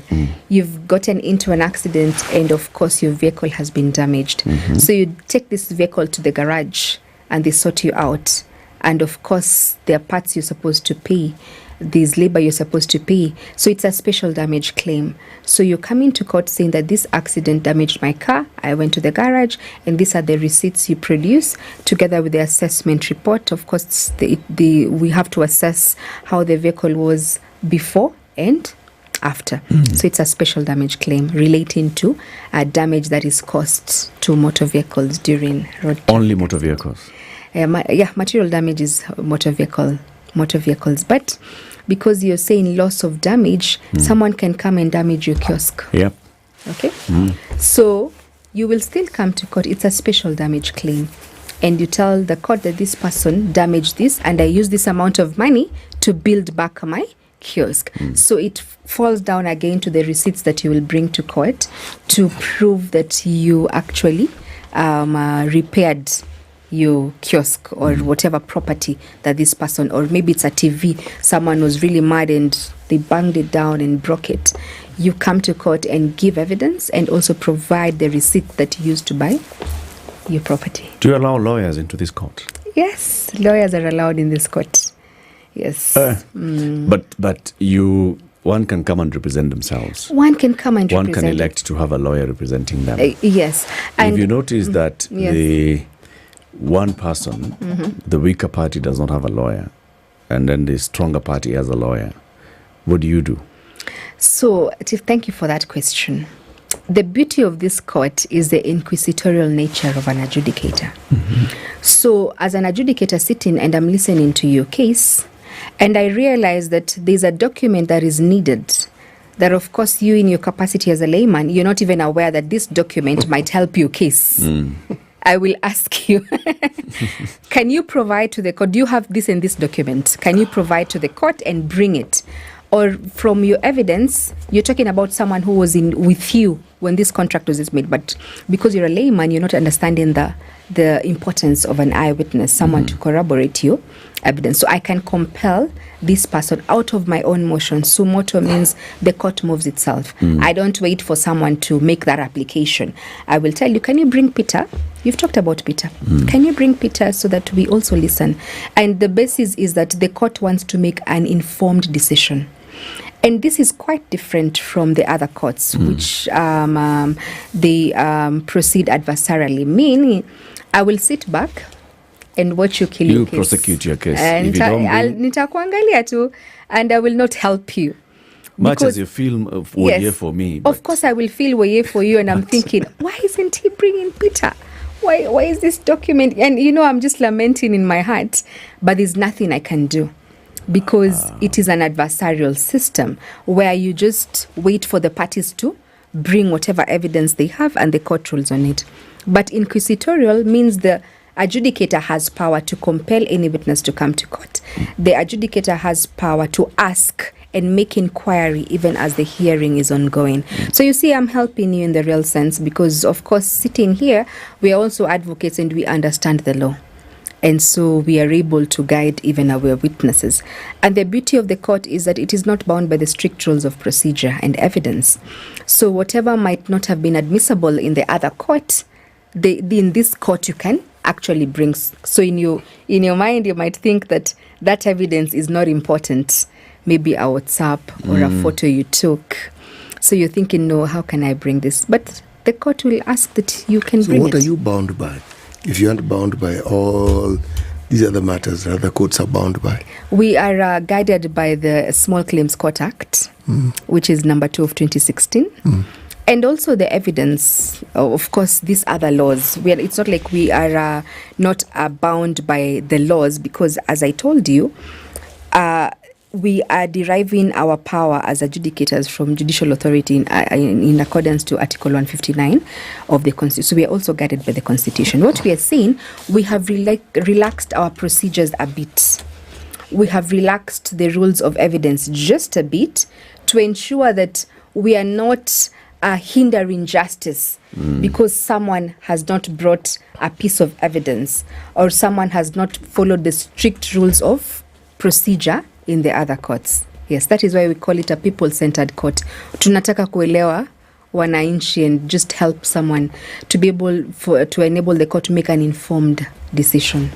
Okay. Yes. Typically, how long does a case last?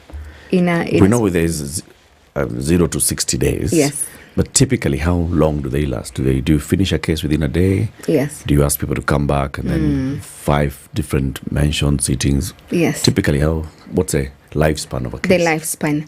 So it's different actually. There are cases which you can complete within a day. There are cases which you can complete within 2 weeks, 30 days, 60 days. And there are some which we exceed the 60 days. And basically, their round time is 66 days, but these cases which exceed the 60 days are, the very, very few cases and due to exceptional circumstances also. Are they, from what you have observed or what your lived reality is, what is the specific nature of such cases? What is it that makes it go beyond the 60 days? It's not even actually the nature of the case. It's maybe the litigants who are in that matter. So the court is allowed to make adjournments. Of course, we do not encourage adjournments, but we can give adjournments on exceptional circumstances. So someone might come to testify that day and they say they're sick. Yeah. My advocate is indisposed. And I did not file this document, or I was not able to get my witness, or you delay in a bit in serving and you're asking the court to give you more time to serve. So they are basically case-to-case basis. We cannot say the nature of the cases, but it is a case-to-case basis. How many times is a witness or a litigant allowed to fall sick? Okay, in the court, we are given 3 chances of adjournments, but we really discourage it because I've told you we have 60 days. So basically, we don't have time. If you come and say you've fallen sick today, then I give you another day. You're eating up to my time. So, of course, the court will need you now to prove. The first time, I will give you the benefit of doubt. But the second time, I will tell you, no. Can you bring evidence for me to show that you're not able to testify? And it doesn't make sense because we have virtual courts. And so you can testify from where. So you might be having a headache, but you just unajikaza tu kidogo and you just appear before the court. In 10 minutes, you have already testified. And also another thing we are doing so that we are not exceeding the 60 days, we've incorporated the Mahakama Popote initiative in the court, of course, which was started by the Chief Justice. By this I mean, you have filed a case in Milimani, but just like I have said, Milimani might be overwhelmed. And I have an adjudicator in Dadaab and Kakuma who do not have very many matters. So I disseminate these matters, map that adjudicator, and the adjudicator now listens to these matters from wherever you are in Kakuma and uploads the judgment in the system. Okay. Yes. If somebody does not want to come, See, I'm the one who's bringing this city to court because nilimpatia 200,000 na haja nilipa. Yes. And city is wondering, hii ni pesa gani wanisumbua, my friend? Nilikwambia nitakulipa. And it doesn't come. I've brought the case to court, it doesn't come. What do you do? How do you handle this? Yes. So when you bring a case to court, we've given you a mention notice. The beauty of the court is that it automatically gives you a mention notice. So when the mention notice comes, you're supposed to tell the court that you've served these documents to the one you have accused, the respondent. And you file something called the certificate of service, which is proof that you have served. So when you come to court, this other person, you've served them with a mention notice, they're supposed to appear in court. If they do not appear in court, the adjudicator might be gracious enough to give them another chance. So I give you maybe another mention in 3 days. And in those 3 days, I tell you to serve. And you still come to court and you say, I've served this person. This is the certificate of service. And they've not appeared. I just enter default judgment against the How do you enforce that? How do you enforce it? So default judgment is that Yaya City, you actually owe Eric 200,000. Pay him. Yes, pay him. If the guy has not even come to court, how will you enforce it? So once you've gotten the default judgment, it is a judgment, it is an order of the court. So of course you will extract a decree. A decree just shows what you're supposed to pay, and you serve this person, okay? You will still serve them with a decree. If they do not come to court, then you come back to court and file an application we are saying notice to show cause. The notice to show cause is basically why this person should not be committed to civil jail. So they're supposed to come and tell the court, there's a decree against you, you're supposed to pay haujalipa. Why haven't you paid? And if you do not give good reasons to the court, or if you refuse to come because you umezoea kata kuja kotini, you just refuse to come, the court will issue warrants of arrest against you. And warrants of arrest will be issued and the court bailiff will come and arrest you. Sawa. Yes. Thank you very much for joining us today, Your Honor. Yes. Asante sana. The Honorable Susan Gakige Tonga is the Senior Resident Magistrate and Deputy Registrar of the Small Claims Court. That's been our Justice Thursday conversation. Someone is telling Latiff, this is what he should say. Can we invite you tomorrow? We can see a lot of claims in the comments. Oh my goodness. News time, 9 a.m.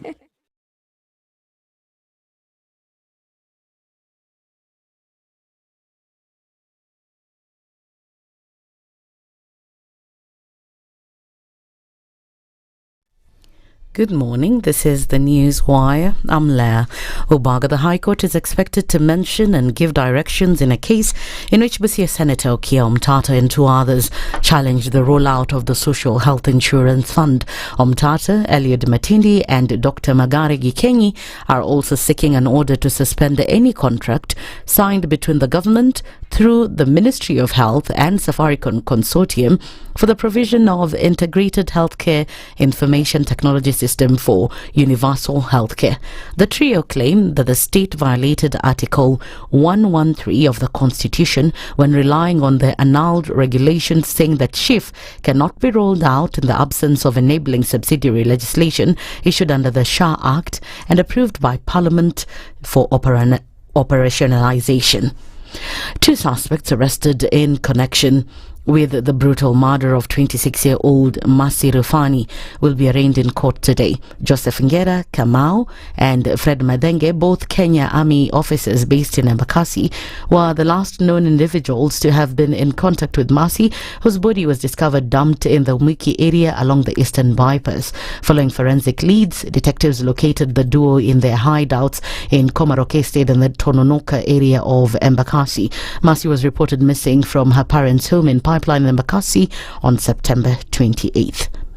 3 women have been arraigned before an Eldoret court in connection with a brutal attack on another woman. The 3 are said to have inserted pepper in her private parts as punishment for allegedly having affairs with their husbands. The trio denied the charges and were freed on a cash bail of 100,000 shillings each as the matter was scheduled for mention next month. Police say the suspects cornered the victim as she was heading to a local market and subjected her to the inhuman assault. Also still on the corridors of court is that the High Court will resume hearings on applications in Rigathi Gachaga's impeachment case this morning in the Milimani Ceremonial Hall. The three-judge bench will consolidate all petitions and address issues raised by the petitioners regarding events that allegedly occurred in both houses of parliament. A recusal application is scheduled to be heard in the afternoon. The impeached deputy president faced another setback when the High Court upheld Deputy Sigei Philomena Mwilu's decision to constitute a three-judge bench. His lawyers had argued that Mwilu lacks the constitutional authority to form benches under Article 165 of the Constitution, claiming this function is exclusively reserved for the Chief Justice. Obviously, the decision is that of the client. So I will be advising the client, but it is for the client to make the final decision. Justices Eric Ogola, Anthony Murima and Dr. Fred Mugambi dismissed the application with costs, ruling it lacked merit and affirming that the Deputy CJ can perform duties on behalf of the Chief Justice. President William Ruto will today preside over the official opening and dedication of the 4.5 billion shillings cardiothoracic centre at Tenwick Hospital in Bomet. The Billy Graham Memorial Cardiothoracic Centre was built and equipped with support from donors from the US. Billy Graham, now deceased, named after the facility, was an American evangelist. The 176-bed facility contains a surgical and training unit designed for both outpatients and inpatients. That's the News Wire. I'm Leah Obag.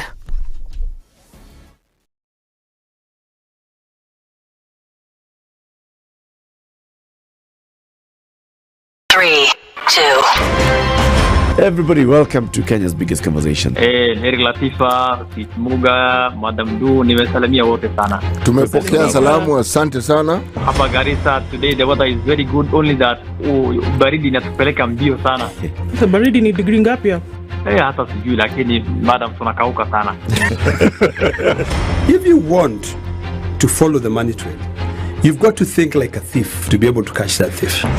A slap from a friend is better than a kiss from an enemy. You remember the kiss of Judas Iscariot? Iscariot. Yes. Is the one that imetuweka kwa hii mashida yote na mataabu kwa sababu of that kiss. Yet the slap of Jesus Christ when he slapped those guys wenye walikuwa wanauza mboga ndani ya kanisa took them to heaven. The Situation Room, Kenya's biggest conversation.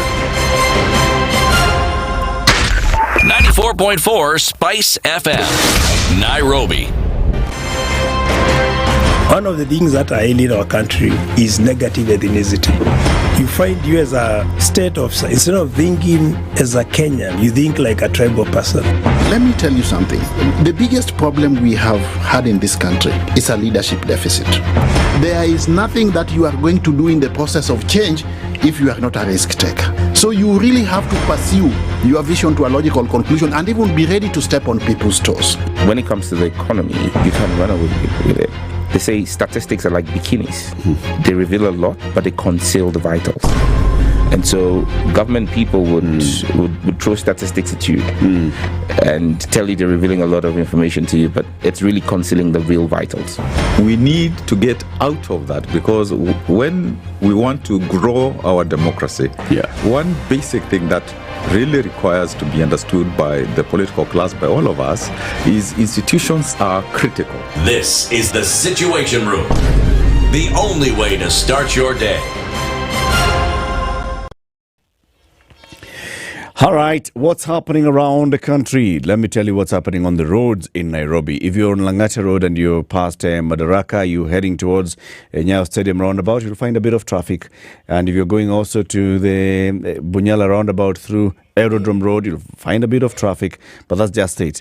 In fact, Mombasa on now Uhuru Highway heading in towards Haile Selassie Avenue, there's just slight traffic around the railways bridge. Mombasa Road is clear all the way, just a bit of a small issue at the usual area of Imara Daima into the General Motors interchange. Langata Road, the rest of it is okay. Ngong Road is fine. We had an issue earlier with the Lower Kabete Road, which gets very, very very busy along Spring Valley until you get to the Mwanzi Road that is in Westlands. You'll find still a bit of traffic that is happening there, but it's cleared most of it. Around the police station, it's all right. Kuna Road Junction is fine. James Gishuru Road is now looking busy coming out of that roundabout. I don't know why we still get a lot of traffic around this roundabout in ABC Place, but you'll find it there. Thika Superhighway has been having issues, but it's now clearing, as well as Kiambu Road also looking good. So we're getting out of the traffic hour. Just be patient. If you find any, it'll move.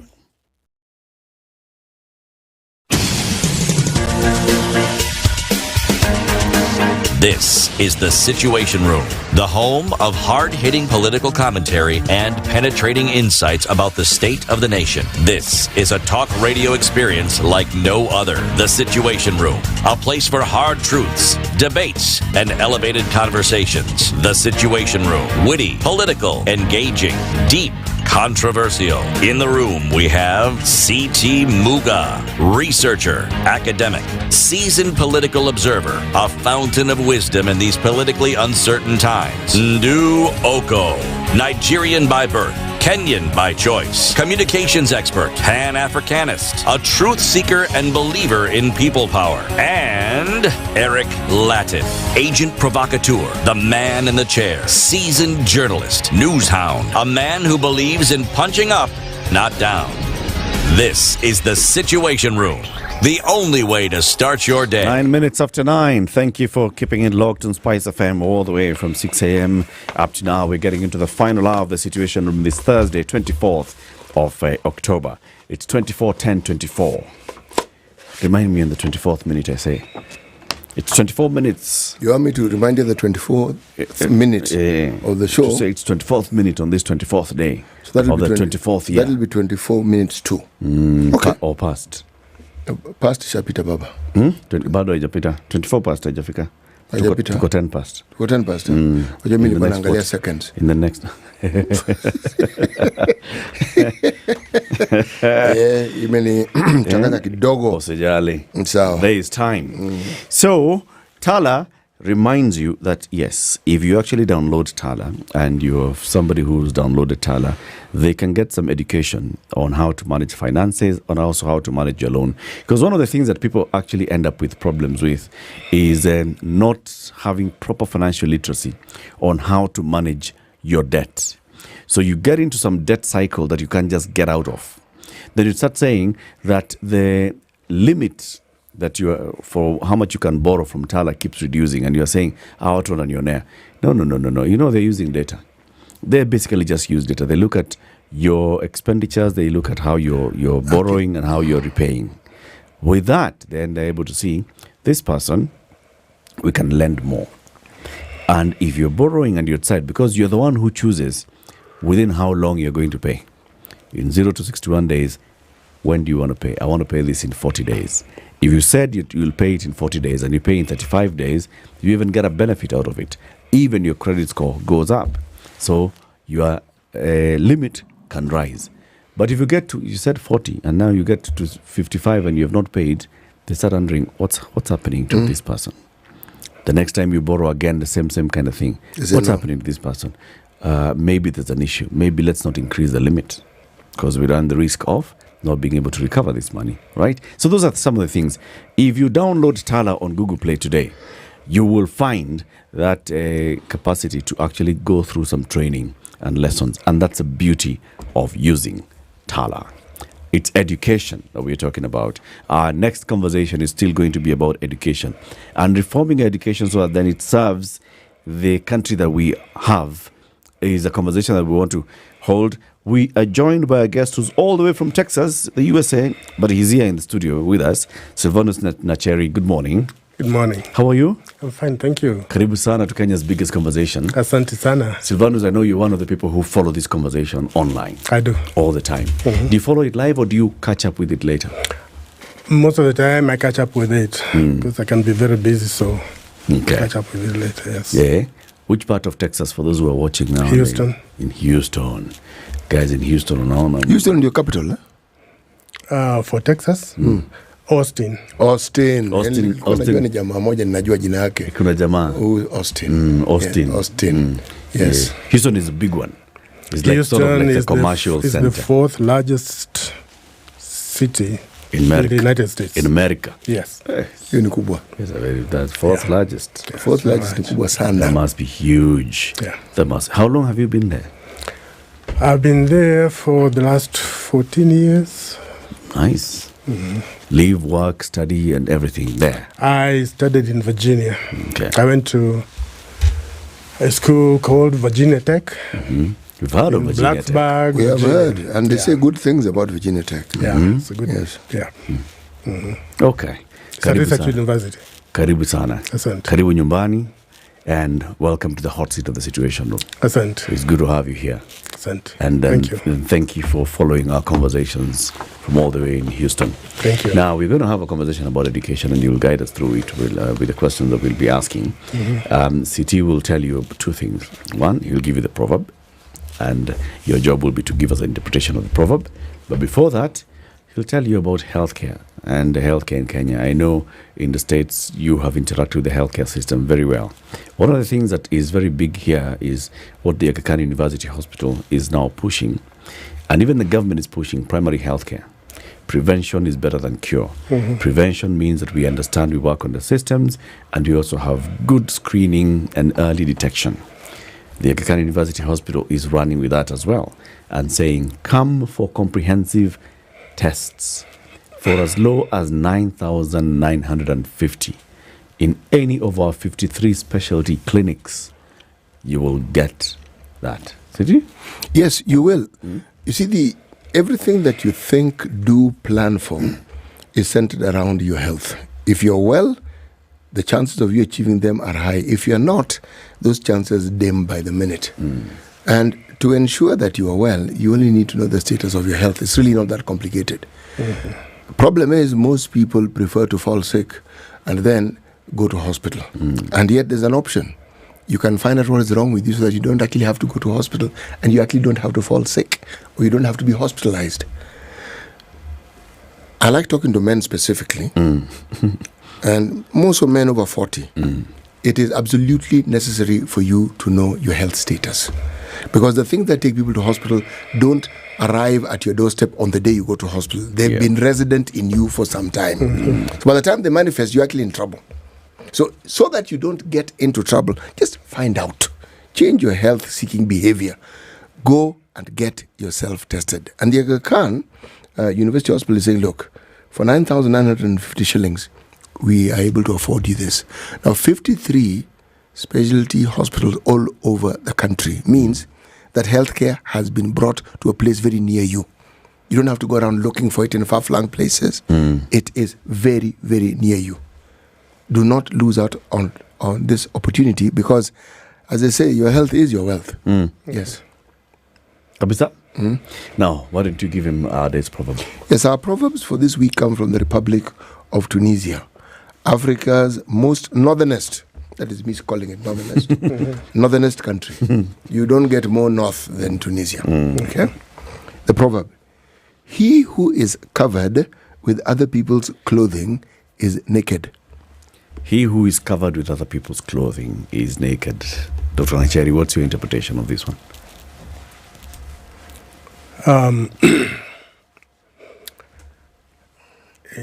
I would say it means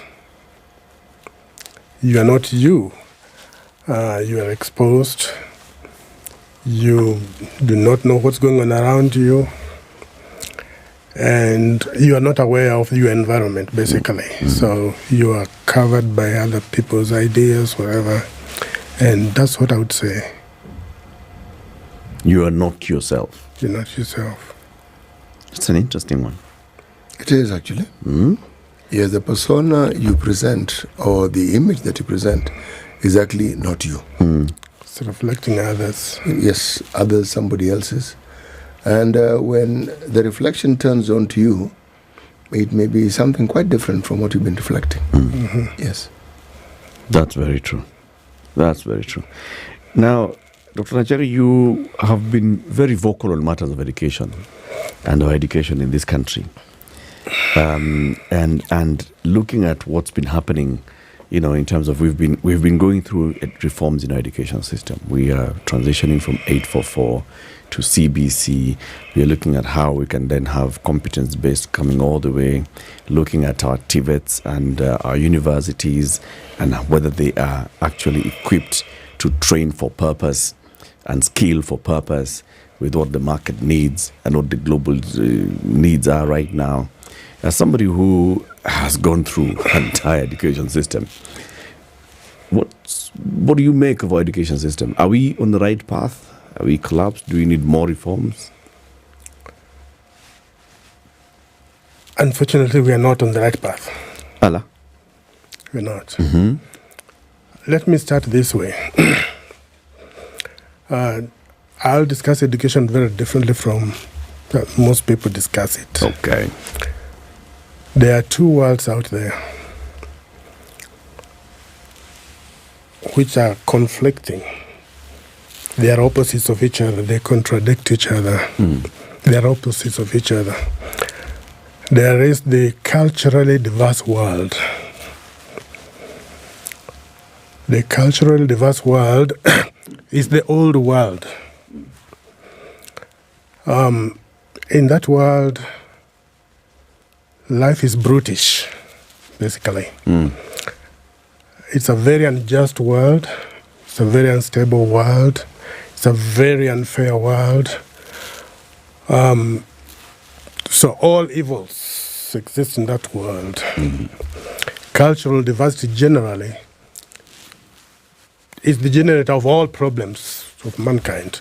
All wars that have ever been fought in this world are cultural. That's simply like that. So that's one world. There is a second world, which is the opposite. That world consists of sovereign states and nations indivisible. Now, that world is a new world. It's individualistic. Remember, the first world is culturally diverse. Yeah. The second one, the one consisting of sovereign states and nations indivisible, consists of individuals. It's individualistic, and so therefore it's integrated. I'm still talking theoretical. It's an integrated world. It's a fair world. It's a just world. It's a stable world. And so those are the two worlds. Which one is fair, stable, just, individualistic one? The one that consists of sovereign states and nations indivisible. Okay. That's the fair world, the just world. And so let's come back to Kenya now. Kenya, in colonial times, Kenya was created by colonialists. The boundaries were arbitrarily drawn by colonialists. So it consists of all people. They didn't care who was where. They wanted territory, they wanted to control the place, to exploit it and so forth. So they did not care about the people. And so all things that we hear about colonialism really are not because white people are here. It's because the society was culturally diverse. The territory they created was culturally diverse. And so this dominant culture, then maybe European, then there are all these others and so forth. And Europeans advanced that. They liked it that way for their own advantage. Now, of these two worlds, the transition from the old world to the new world requires education. Education is the means to transition from the old world to the new world. Education is the means to eradicate differences. It's the means to eradicate basically cultural diversity. This question of gender, race, tribes, education, if a schools generate education, those differences where they cannot coexist. Education does not coexist with cultural diversity, basically. It doesn't. And so in Kenya, mistakes were made from the beginning, and I can understand why. Kenya didn't have universities colonial time. At independence, we didn't have any universities, and so we didn't have, that higher training that could help understand how the world works. And so at independence, I'll say one thing about colonialists. When we got independence, colonialists basically knew what they had created is not a nation. It was not sustainable. It could not go on like that. They used it for their own advantage. But then now, if you want to become a nation, you want to become a people, you want freedom and all that, then become a nation and a sovereign state. So that's where the ideas of sovereign Kenyan state, Kenyan nation indivisible, came in.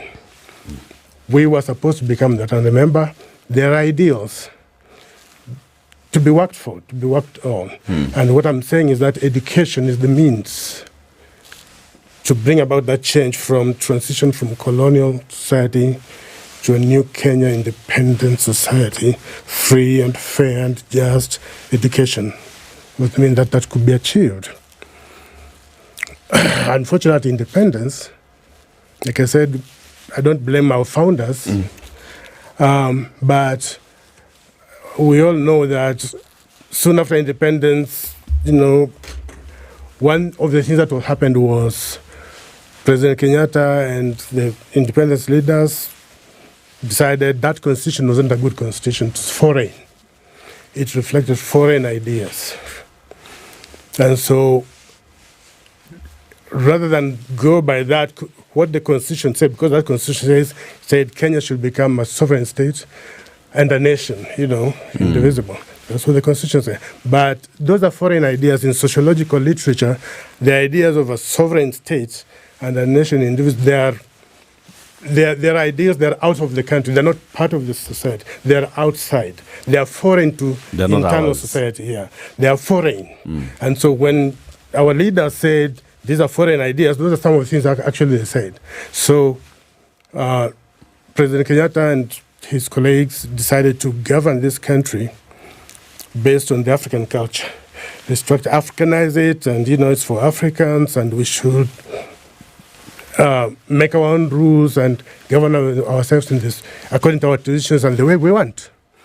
And so they moved away from that.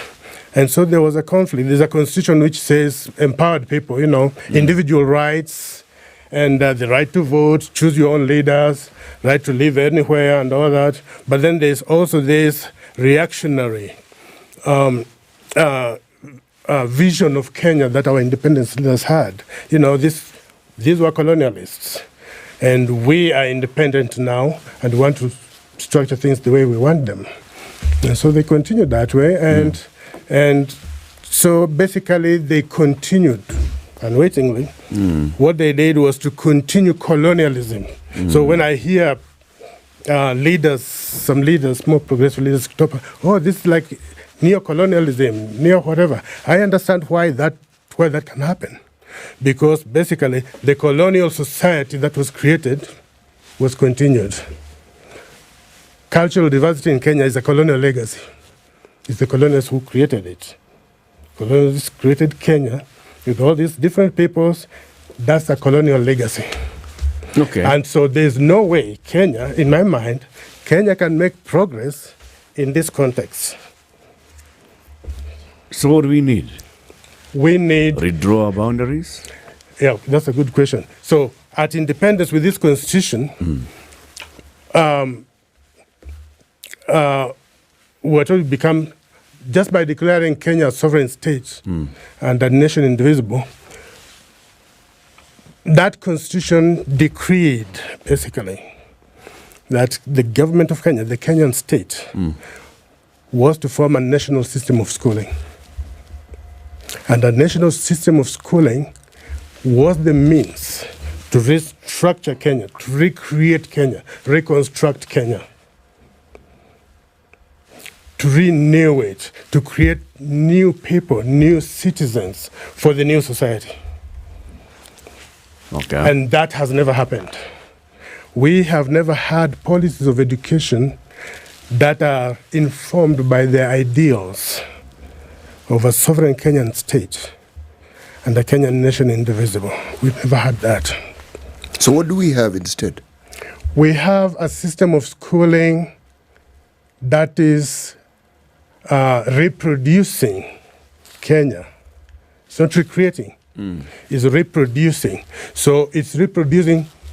Colonialists created a cultural diverse society, and the system of schooling that we have is reproducing. And when I talk about schooling, I'm referring to kindergarten to grade 12, Form 4. That's where reconstruction takes place. That's where education takes place. It's only children. King Frederick of Prussia, in 1863, when he started the first national system of schooling, he did that. It was called mass schooling. Now, the reason for that was it is children that you can mold. It's children that you can reconstruct. Adults are grown. There's nothing you can do about them. And so when our leaders appeal to adults, our policies basically are about adults. So you change, you let us be united. You know, we are one people. That's rhetoric. The reality is, when they say that, it's because the country is divided.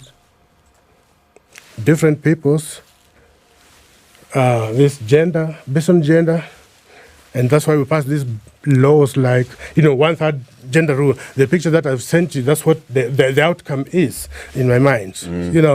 So because the education system has never been structured to reconstruct Kenya, the Kenyan population, to renew the Kenyan society, then it's going on. So these problems that are associated with cultural diversity continue multiplying because we are divided. When we are divided, remember the Tower of Babel. They're speaking different languages. Those guys were building and they're almost reaching heaven. The argument was, look at them coming here. Oh, it's because they are one. So when we are one, there are no problems, and so we're focused because we are socialized that way. And the sky's the limit. Dr. Ari, let me ask you the question. Yes. Before we take a break. So then paint the picture of what you think should have happened at independence with our education system. So what we had did not serve the purpose of what our independence leaders had and what they should have done. Okay? So how should it have looked like in your books? What should have happened was to start putting in place a national system of schooling that granted all Kenyan children, all of them, throughout the country, access to free access to schooling. Free access to schooling, not free education. Free access to schooling. What does that mean? Now, that means granting them access to the quality, the type, and the quantity of schooling that is traditionally reserved for the elite in society, any society in the world. Are you saying that in 1960s, in the beginnings of our independence, our republic, we did not have free access to schooling? We did have. In colonial times, the colonialists, colonialists, their children, the whites, had free access. They could start from the womb. They are socialized that way from the womb. Children taken care of, and so they are put in good schools. All facilities provided. Anything that could prevent them from going to school is removed, and so very favorable policies for them. Okay. So then a child can go on to wherever. If you want to go to university, you go wherever you want to go. So that's those free access to schooling. Okay. Africans, in other words, the system that we have now, like for example, when we have things like practical knowledge. We started with 844. I was a teacher in primary school here. So we had garages and whatever to try to, because the government even anticipates children stopping schooling at grade 8.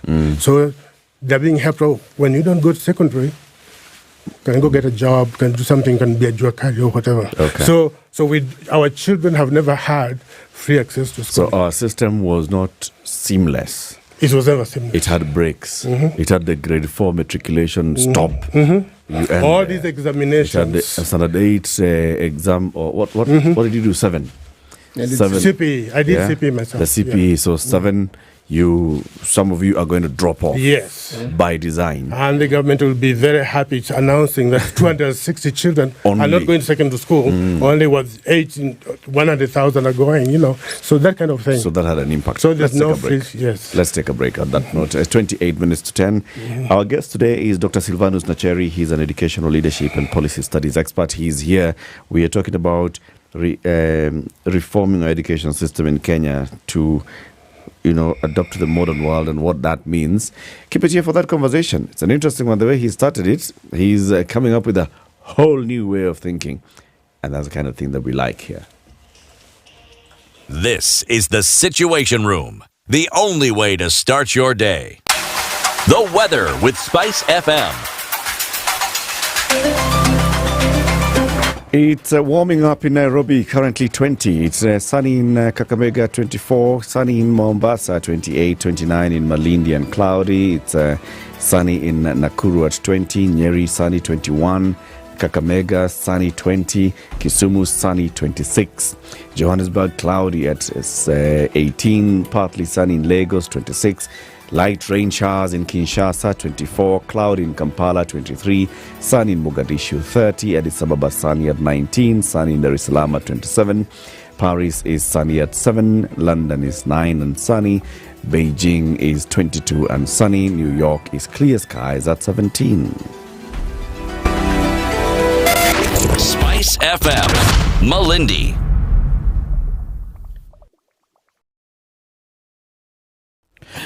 Off the main traffic hour, so now things are not looking so bad. James Gishuru Road at ABC Place, just a slight traffic there as you exit the ABC Place, and then as you go all the way to the junction with Mzima Spring, that's heading towards Strathmore School, you will find a bit of traffic there. On Jogoo Road, there was no traffic earlier. Coming towards the mall in Westlands, it's actually clearing and is easing off. Lower Kabete Road is now good. Limuru Road is fine. Just the issue of traffic earlier as you approach UN Avenue, but that's all because remember there's been some construction going on that road for a while. Kiambu Road is now good. Thika Superhighway, only finding traffic now around Muthaiga at the interchange. After the interchange, it's good into Muranga Road, it's good into Wangaya Mathai. Kipande Road into the Globe Cinema roundabout, and Muranga Road into Globe Cinema roundabout, you'll find a bit of traffic. Uhuru Highway into town, you'll find it from Bunyala roundabout, heading across the railway bridge, which also then affects Aerodrome Road, joining Bunyala roundabout. The other roads are all right. Mature, intelligent talk every morning. Spice up yourself.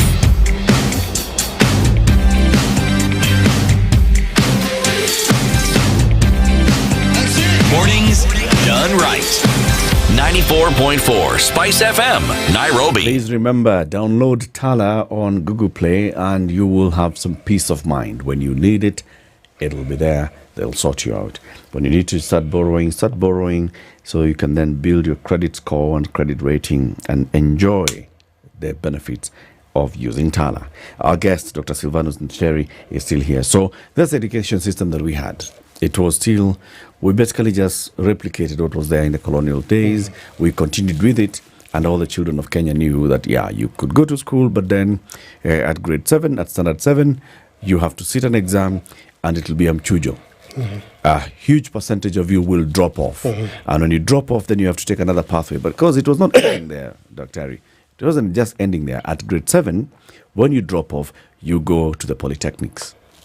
So you still have access to education. No. You continue into secondary school. At Form 4, when you sit your exam and you don't go to higher, you have access to polytechnic. You go into the A levels, then here you are more likely to end up in university. It's still access to education. It's not really. Why? Education is about training the mind, not the hands. There are theories of education out there. What you're suggesting is economic theory of education. Those are the theories that say what you are describing. Education is for work, basically. It's like training. Education is training. It's not. Education really exists, is a force, is the means to remold, to recreate the child, to train the mind.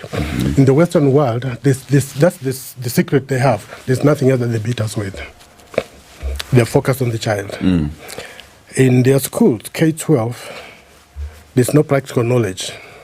There simply isn't, especially kindergarten, elementary, and even middle school. There isn't. Even secondary school, they start introducing some business courses and so forth, but the core curriculum is knowledge, not is skill. Still academic. The goal is to train the mind, to turn it from all these other forces. And you know how they do it?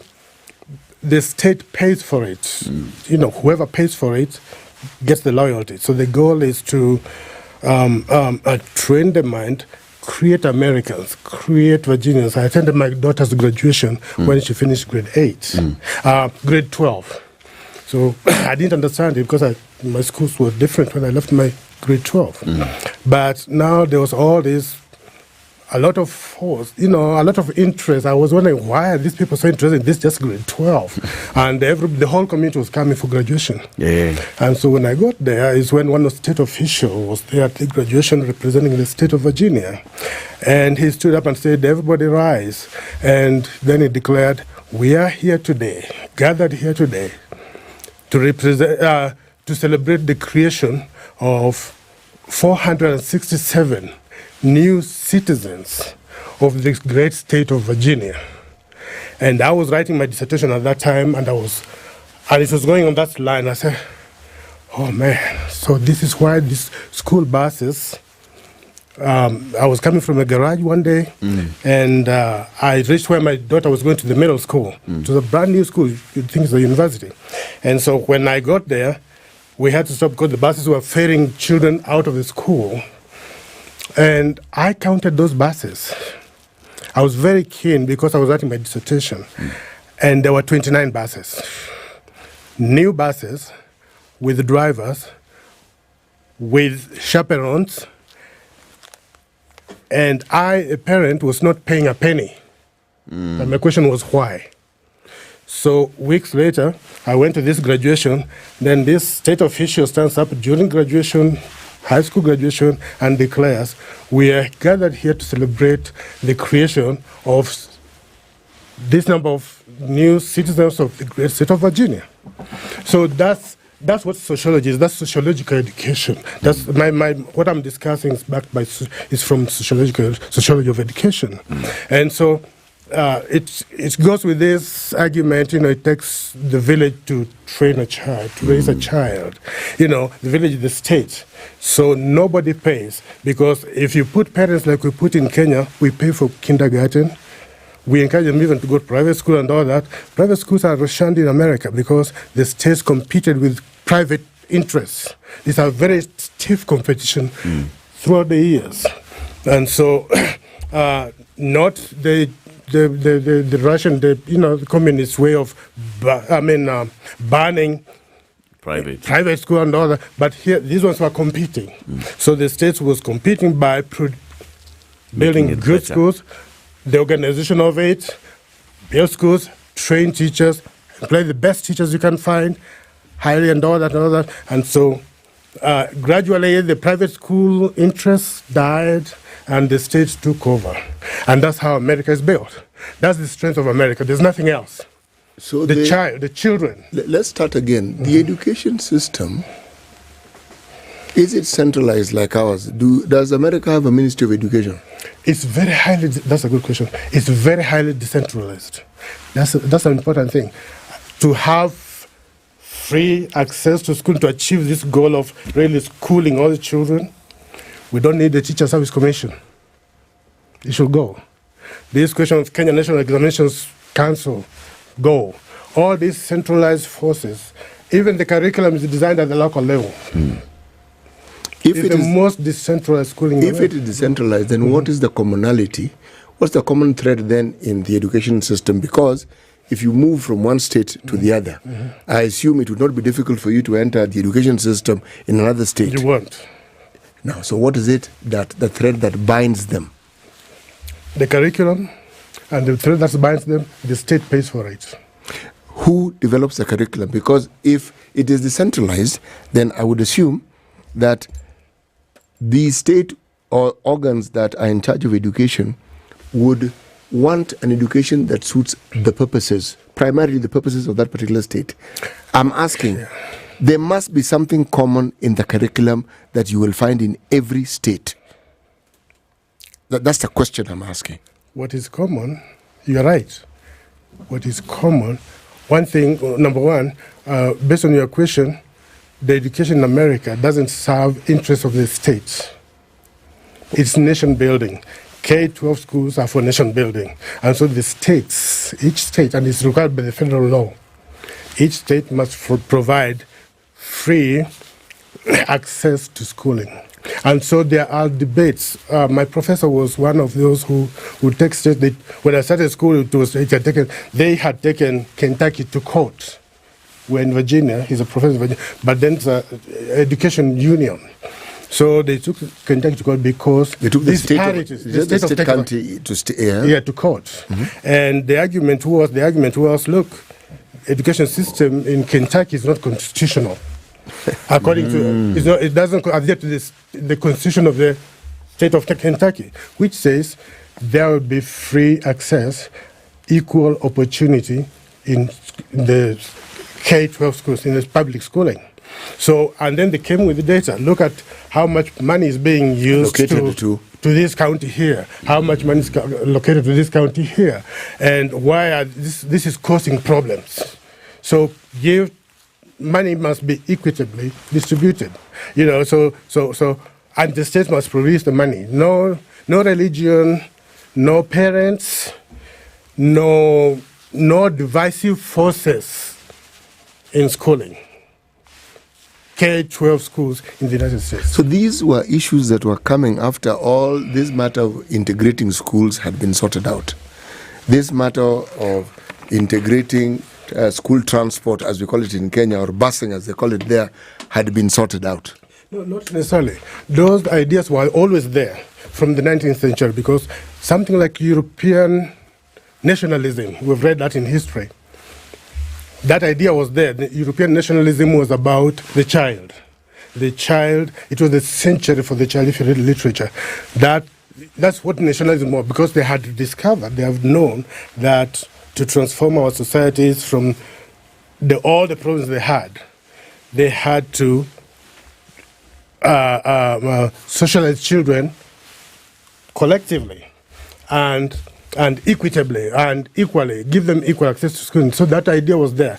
But now, as human beings, any society, it's a big war. It's not a smooth thing. It's because their interests. If you start in Kenya today, there are those ones who are going to Peponi, they have got money.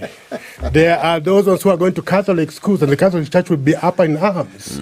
And so in America, there was the southern states still was sticking to slavery for a long time, and until 1950, in the 1950s, is when the Brown cases, the Supreme Court decided that there's nothing like separate but equal, because they're arguing, well, we don't want our children to go with the white children, with the black children. And so in the 1950s, when the case went on to the Supreme Court, and the Supreme Court decided, well, separate but equal is not constitutional. Actually, those matters, the path that we now see was settled when Lyndon Johnson became president after Kennedy had died. In fact, it was a very interesting issue between the Republicans and the Democrats. Now, most people don't even know that the South was Democrats. Yes. Okay? They owned the farm, the plantations and all that. Yes. And that Abraham Lincoln was actually a Republican. This is something that most people don't know. Okay? But the idea of desegregation had been a thorn in the flesh, and it required this is what people like Martin Luther King and so forth were fighting about. This thing of wanting to ensure that every citizen has that equal access, as you call it. I like that word, access.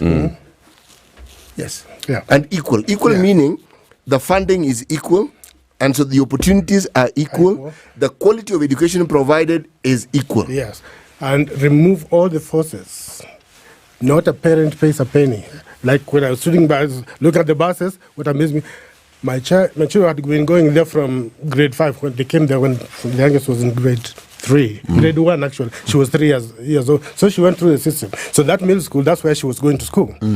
And all the brand new school, brand new, and they pick them from the door and bring them back in the evening, and I am not paying a cent. So that hit me. That's what I was asking. What's going on? What's going on? And the answer was answered during the graduation of my eldest daughter. Well, they were investing in children. The power of the United States and the Western countries, different from the reason the Soviet Union, my theory, my argument. Soviet Union collapsed, so it was a big country, collapsed. And my argument, my theory is the Soviet Union never paid attention to children. It never made any effort to reconstruct the whole society and create one society. America is a very big country, from east coast, wherever, and they all speak one language, and they all have common interests. You move from one state to the other one, they're basically the same. The child. And they're all American. And they're all American. Yes. The child. The problems are still there. This is gender problems, issues there. Right now, election is going on there, but gender is there and all that. But it's a big fight. It will take years. So it's not development is not like our leaders here say, oh, I've come here to do this or this development. Addressing problems in society is not development. It's not. You're not developing. You're not building the country. You're not building the nation. You are solving problems. And our leaders have mistaken that with nation building. How I... Daktari, it isn't... Would you say that they have forgotten, or that's the extent of their understanding of what development is? I think that's the extent. I think that's the extent. I think we started just badly. Maybe if we started well, because they had George Washington, American, so they had leaders who had foresight, who even early on created the Constitution and Declaration of Independence. All men are created equal. So that idea was planted very early. So even in 1950s, when the Supreme Court decided, separate but equal was not constitutional, took 200 years, but they got there. So the laws were good from the beginning. Now look at us, we have a second constitution. Now this constitution, basically, I've never liked it. Why? It's really constitutionalized colonialism, cultural diversity, because it's the centerpiece of it, advance the cultural diversity of Kenya. It makes sure that the government consists of all tribes and all this and all that, and all regions and women and men and whatever. That's what it's doing. It's chaos. How is it? And it's contradicting the ideals of the sovereignty of the Kenyan state, because you cannot have a sovereign Kenyan state and Kenya being cultural diversity. You can't. Why not? Because the sovereign states are individualistic. But recognizing the diversity of a society, acknowledging it exists, is that not the first step to understanding how you can unify them? It's killing us. It's killing us. How? Because then you are recognizing it, and then you are feeding it. And when you give a Maasai a position, because he's a Maasai in the cabinet, and a woman nominate them, put them in parliament because they are women, you are feeding these divisions. Actually, it's what Americans refer to as affirmative action, because there's the acknowledgement that there are certain groups within our society who were disadvantaged. And to right size and to bring about a more equitable situation, you then have this opportunity to do precisely that. Now, this affirmative action, the place that you work in and come from, they introduced this concept to us. We understand it from them. And that is why even now, when one looks at opportunities and looks at the pecking order of what it is that is considered, where you come from, your race, your gender, those things are considered. And that is why even the universities, diversity is a very important component. I agree with you. And it's something that they push for. Yes. Now, unconstitutionally. Unconstitutionally.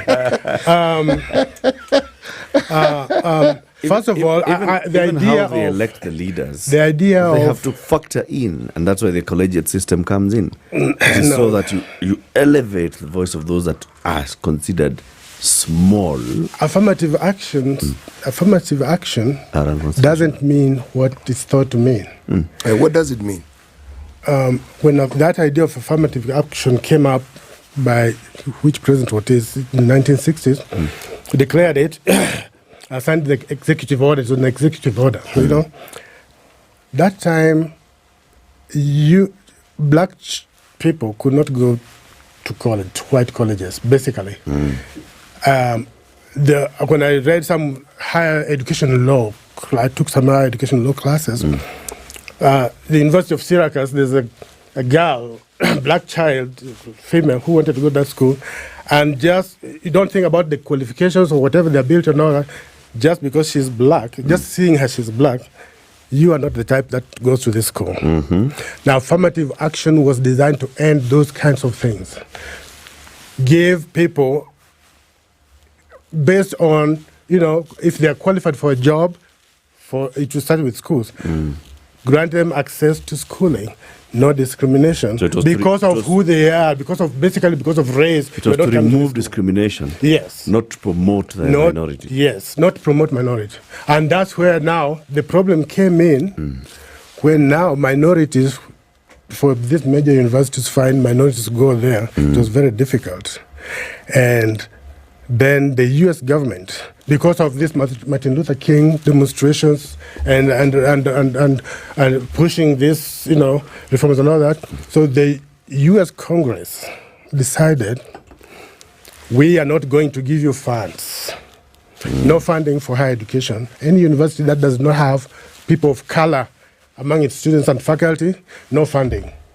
That forced colleges and universities to accept people of color, regardless of their qualifications. So that's the debate that goes on until now. The case is still going in the Supreme Court, because that forced them. If you want, and there's no college in America that can operate without federal funds. There isn't. Dr. You know, there's a little point here, and this is where, on this subject of ensuring that those who had previously disadvantaged, it's an admission that they didn't enjoy the rights that other people had enjoyed. Forget other people coming from other countries, just within that same country. Now, how then, for instance, in a country like ours, if I want to give an example, a child who is studying in what you call a national school, and a child who is studying in a county school, which is a day school, take your pick in some of the more remote parts of our country that border other countries. The disadvantages are glaring. Yes. So, how do you give these people a chance? Do you create national schools in the region so that they can go to them, and will they have the same facilities? Or do you ensure that because of the disadvantages and understanding that they cannot achieve the same potential as those who have the advantages, enable them to actually come to these places because, and probably at a lower grade, simply because you understand, if the chances given to these other people had existed, they would probably have met those requirements. Now, none of these systems are perfect, but the intention is clear. Because in the absence of that, some people would remain downtrodden forever. They'd never change, nothing would ever move, and the communities would remain exactly where they are. So, yes, they always need tweaking. It's like when you talk about the civil rights movements and the things that went on there. That discussion was a good one until now. Discussions around reverse racism came into being, because when you advantage others, there are those who will say, "But now we're being discriminated against." So it introduces a completely different discussion. But these discussions are good because it then opens your mind to understanding that many of these things are not completed; they're always a work in progress. Civil rights movement did a good job. They wanted, I don't know whether I should say did a good job, but put pressure on the states and the U.S. government, including the federal government, that people of color, basically black people, must be accepted to colleges and universities. So there were riots, there were problems, serious problems. So reactionary policies are always bad. Always bad. They are never good. So the U.S. Congress reacted to these pressures, to ease these pressures. by declaring if you are a higher education institution, you must include. Or you don't get funding. So it was forced. So that's the problem that you're saying is still going on now, because it was reactionary. It was not, the Supreme Court decision in Brown cases was a good one, because it simply said, well, it is true, the policy of separate but equal is unconstitutional. There's nothing like separate but equal when it comes to cultural diversity. There's prestige, some schools will be prestigious than others. Virginia Tech, where I went to, is more prestigious than Virginia State University, which was started the same year, but that one was black. Virginia Tech is a completely different world. So the Supreme Court, those are some of the factors that the Supreme Court decided. You cannot have separate but equal. But now, because of Congress, by mistake, everywhere we make mistakes are made, decreed, basically, you must have this kind of students. So I did my master's thesis on admissions at Virginia Tech. Admissions at first time admission to Virginia Tech. So my question was, because the university says on its logo, admissions at Virginia Tech is race blind. So that was my question. Is it really race blind? And when we ran the data, admissions data, it was not true that it was race blind. Now, this being race blind, the university was favoring black students, especially black males. The statistics showed that. So they would come in with lower grades than white students, and especially the male whites. So it's true. An effort is made, and so that's created a lot of problems, and so those are problems now start going to courts. Now, with the white say reverse discrimination that you're talking about. Now, we are not being discriminated against in favor of black people. And my master's thesis, my professor was very interested in that, so I said, oh, okay, so this is what's going on. But because the university could even send money. Admission fees is waived to enable them to come to the university. Activities were organized for them to lure them to the university, and it was just a mess. But so that was unfair. It's a very, very interesting conversation that we've had. I wish we had some more time. And before you go, maybe we can invite you again. Before you head back. Thank you. Dr. Silvanus Nacheri is an educational leadership and policy studies expert. He's been our guest today, just provoking our minds and saying, let's think about our education system in this country. Does it require reform? And some bigger reforms than what we've just been doing. It's 10 a.m. Thank you for tuning in to Kenya's biggest conversation today. Do have yourselves a lovely day. Tomorrow is Friday. We will be here, God willing, from 6 a.m.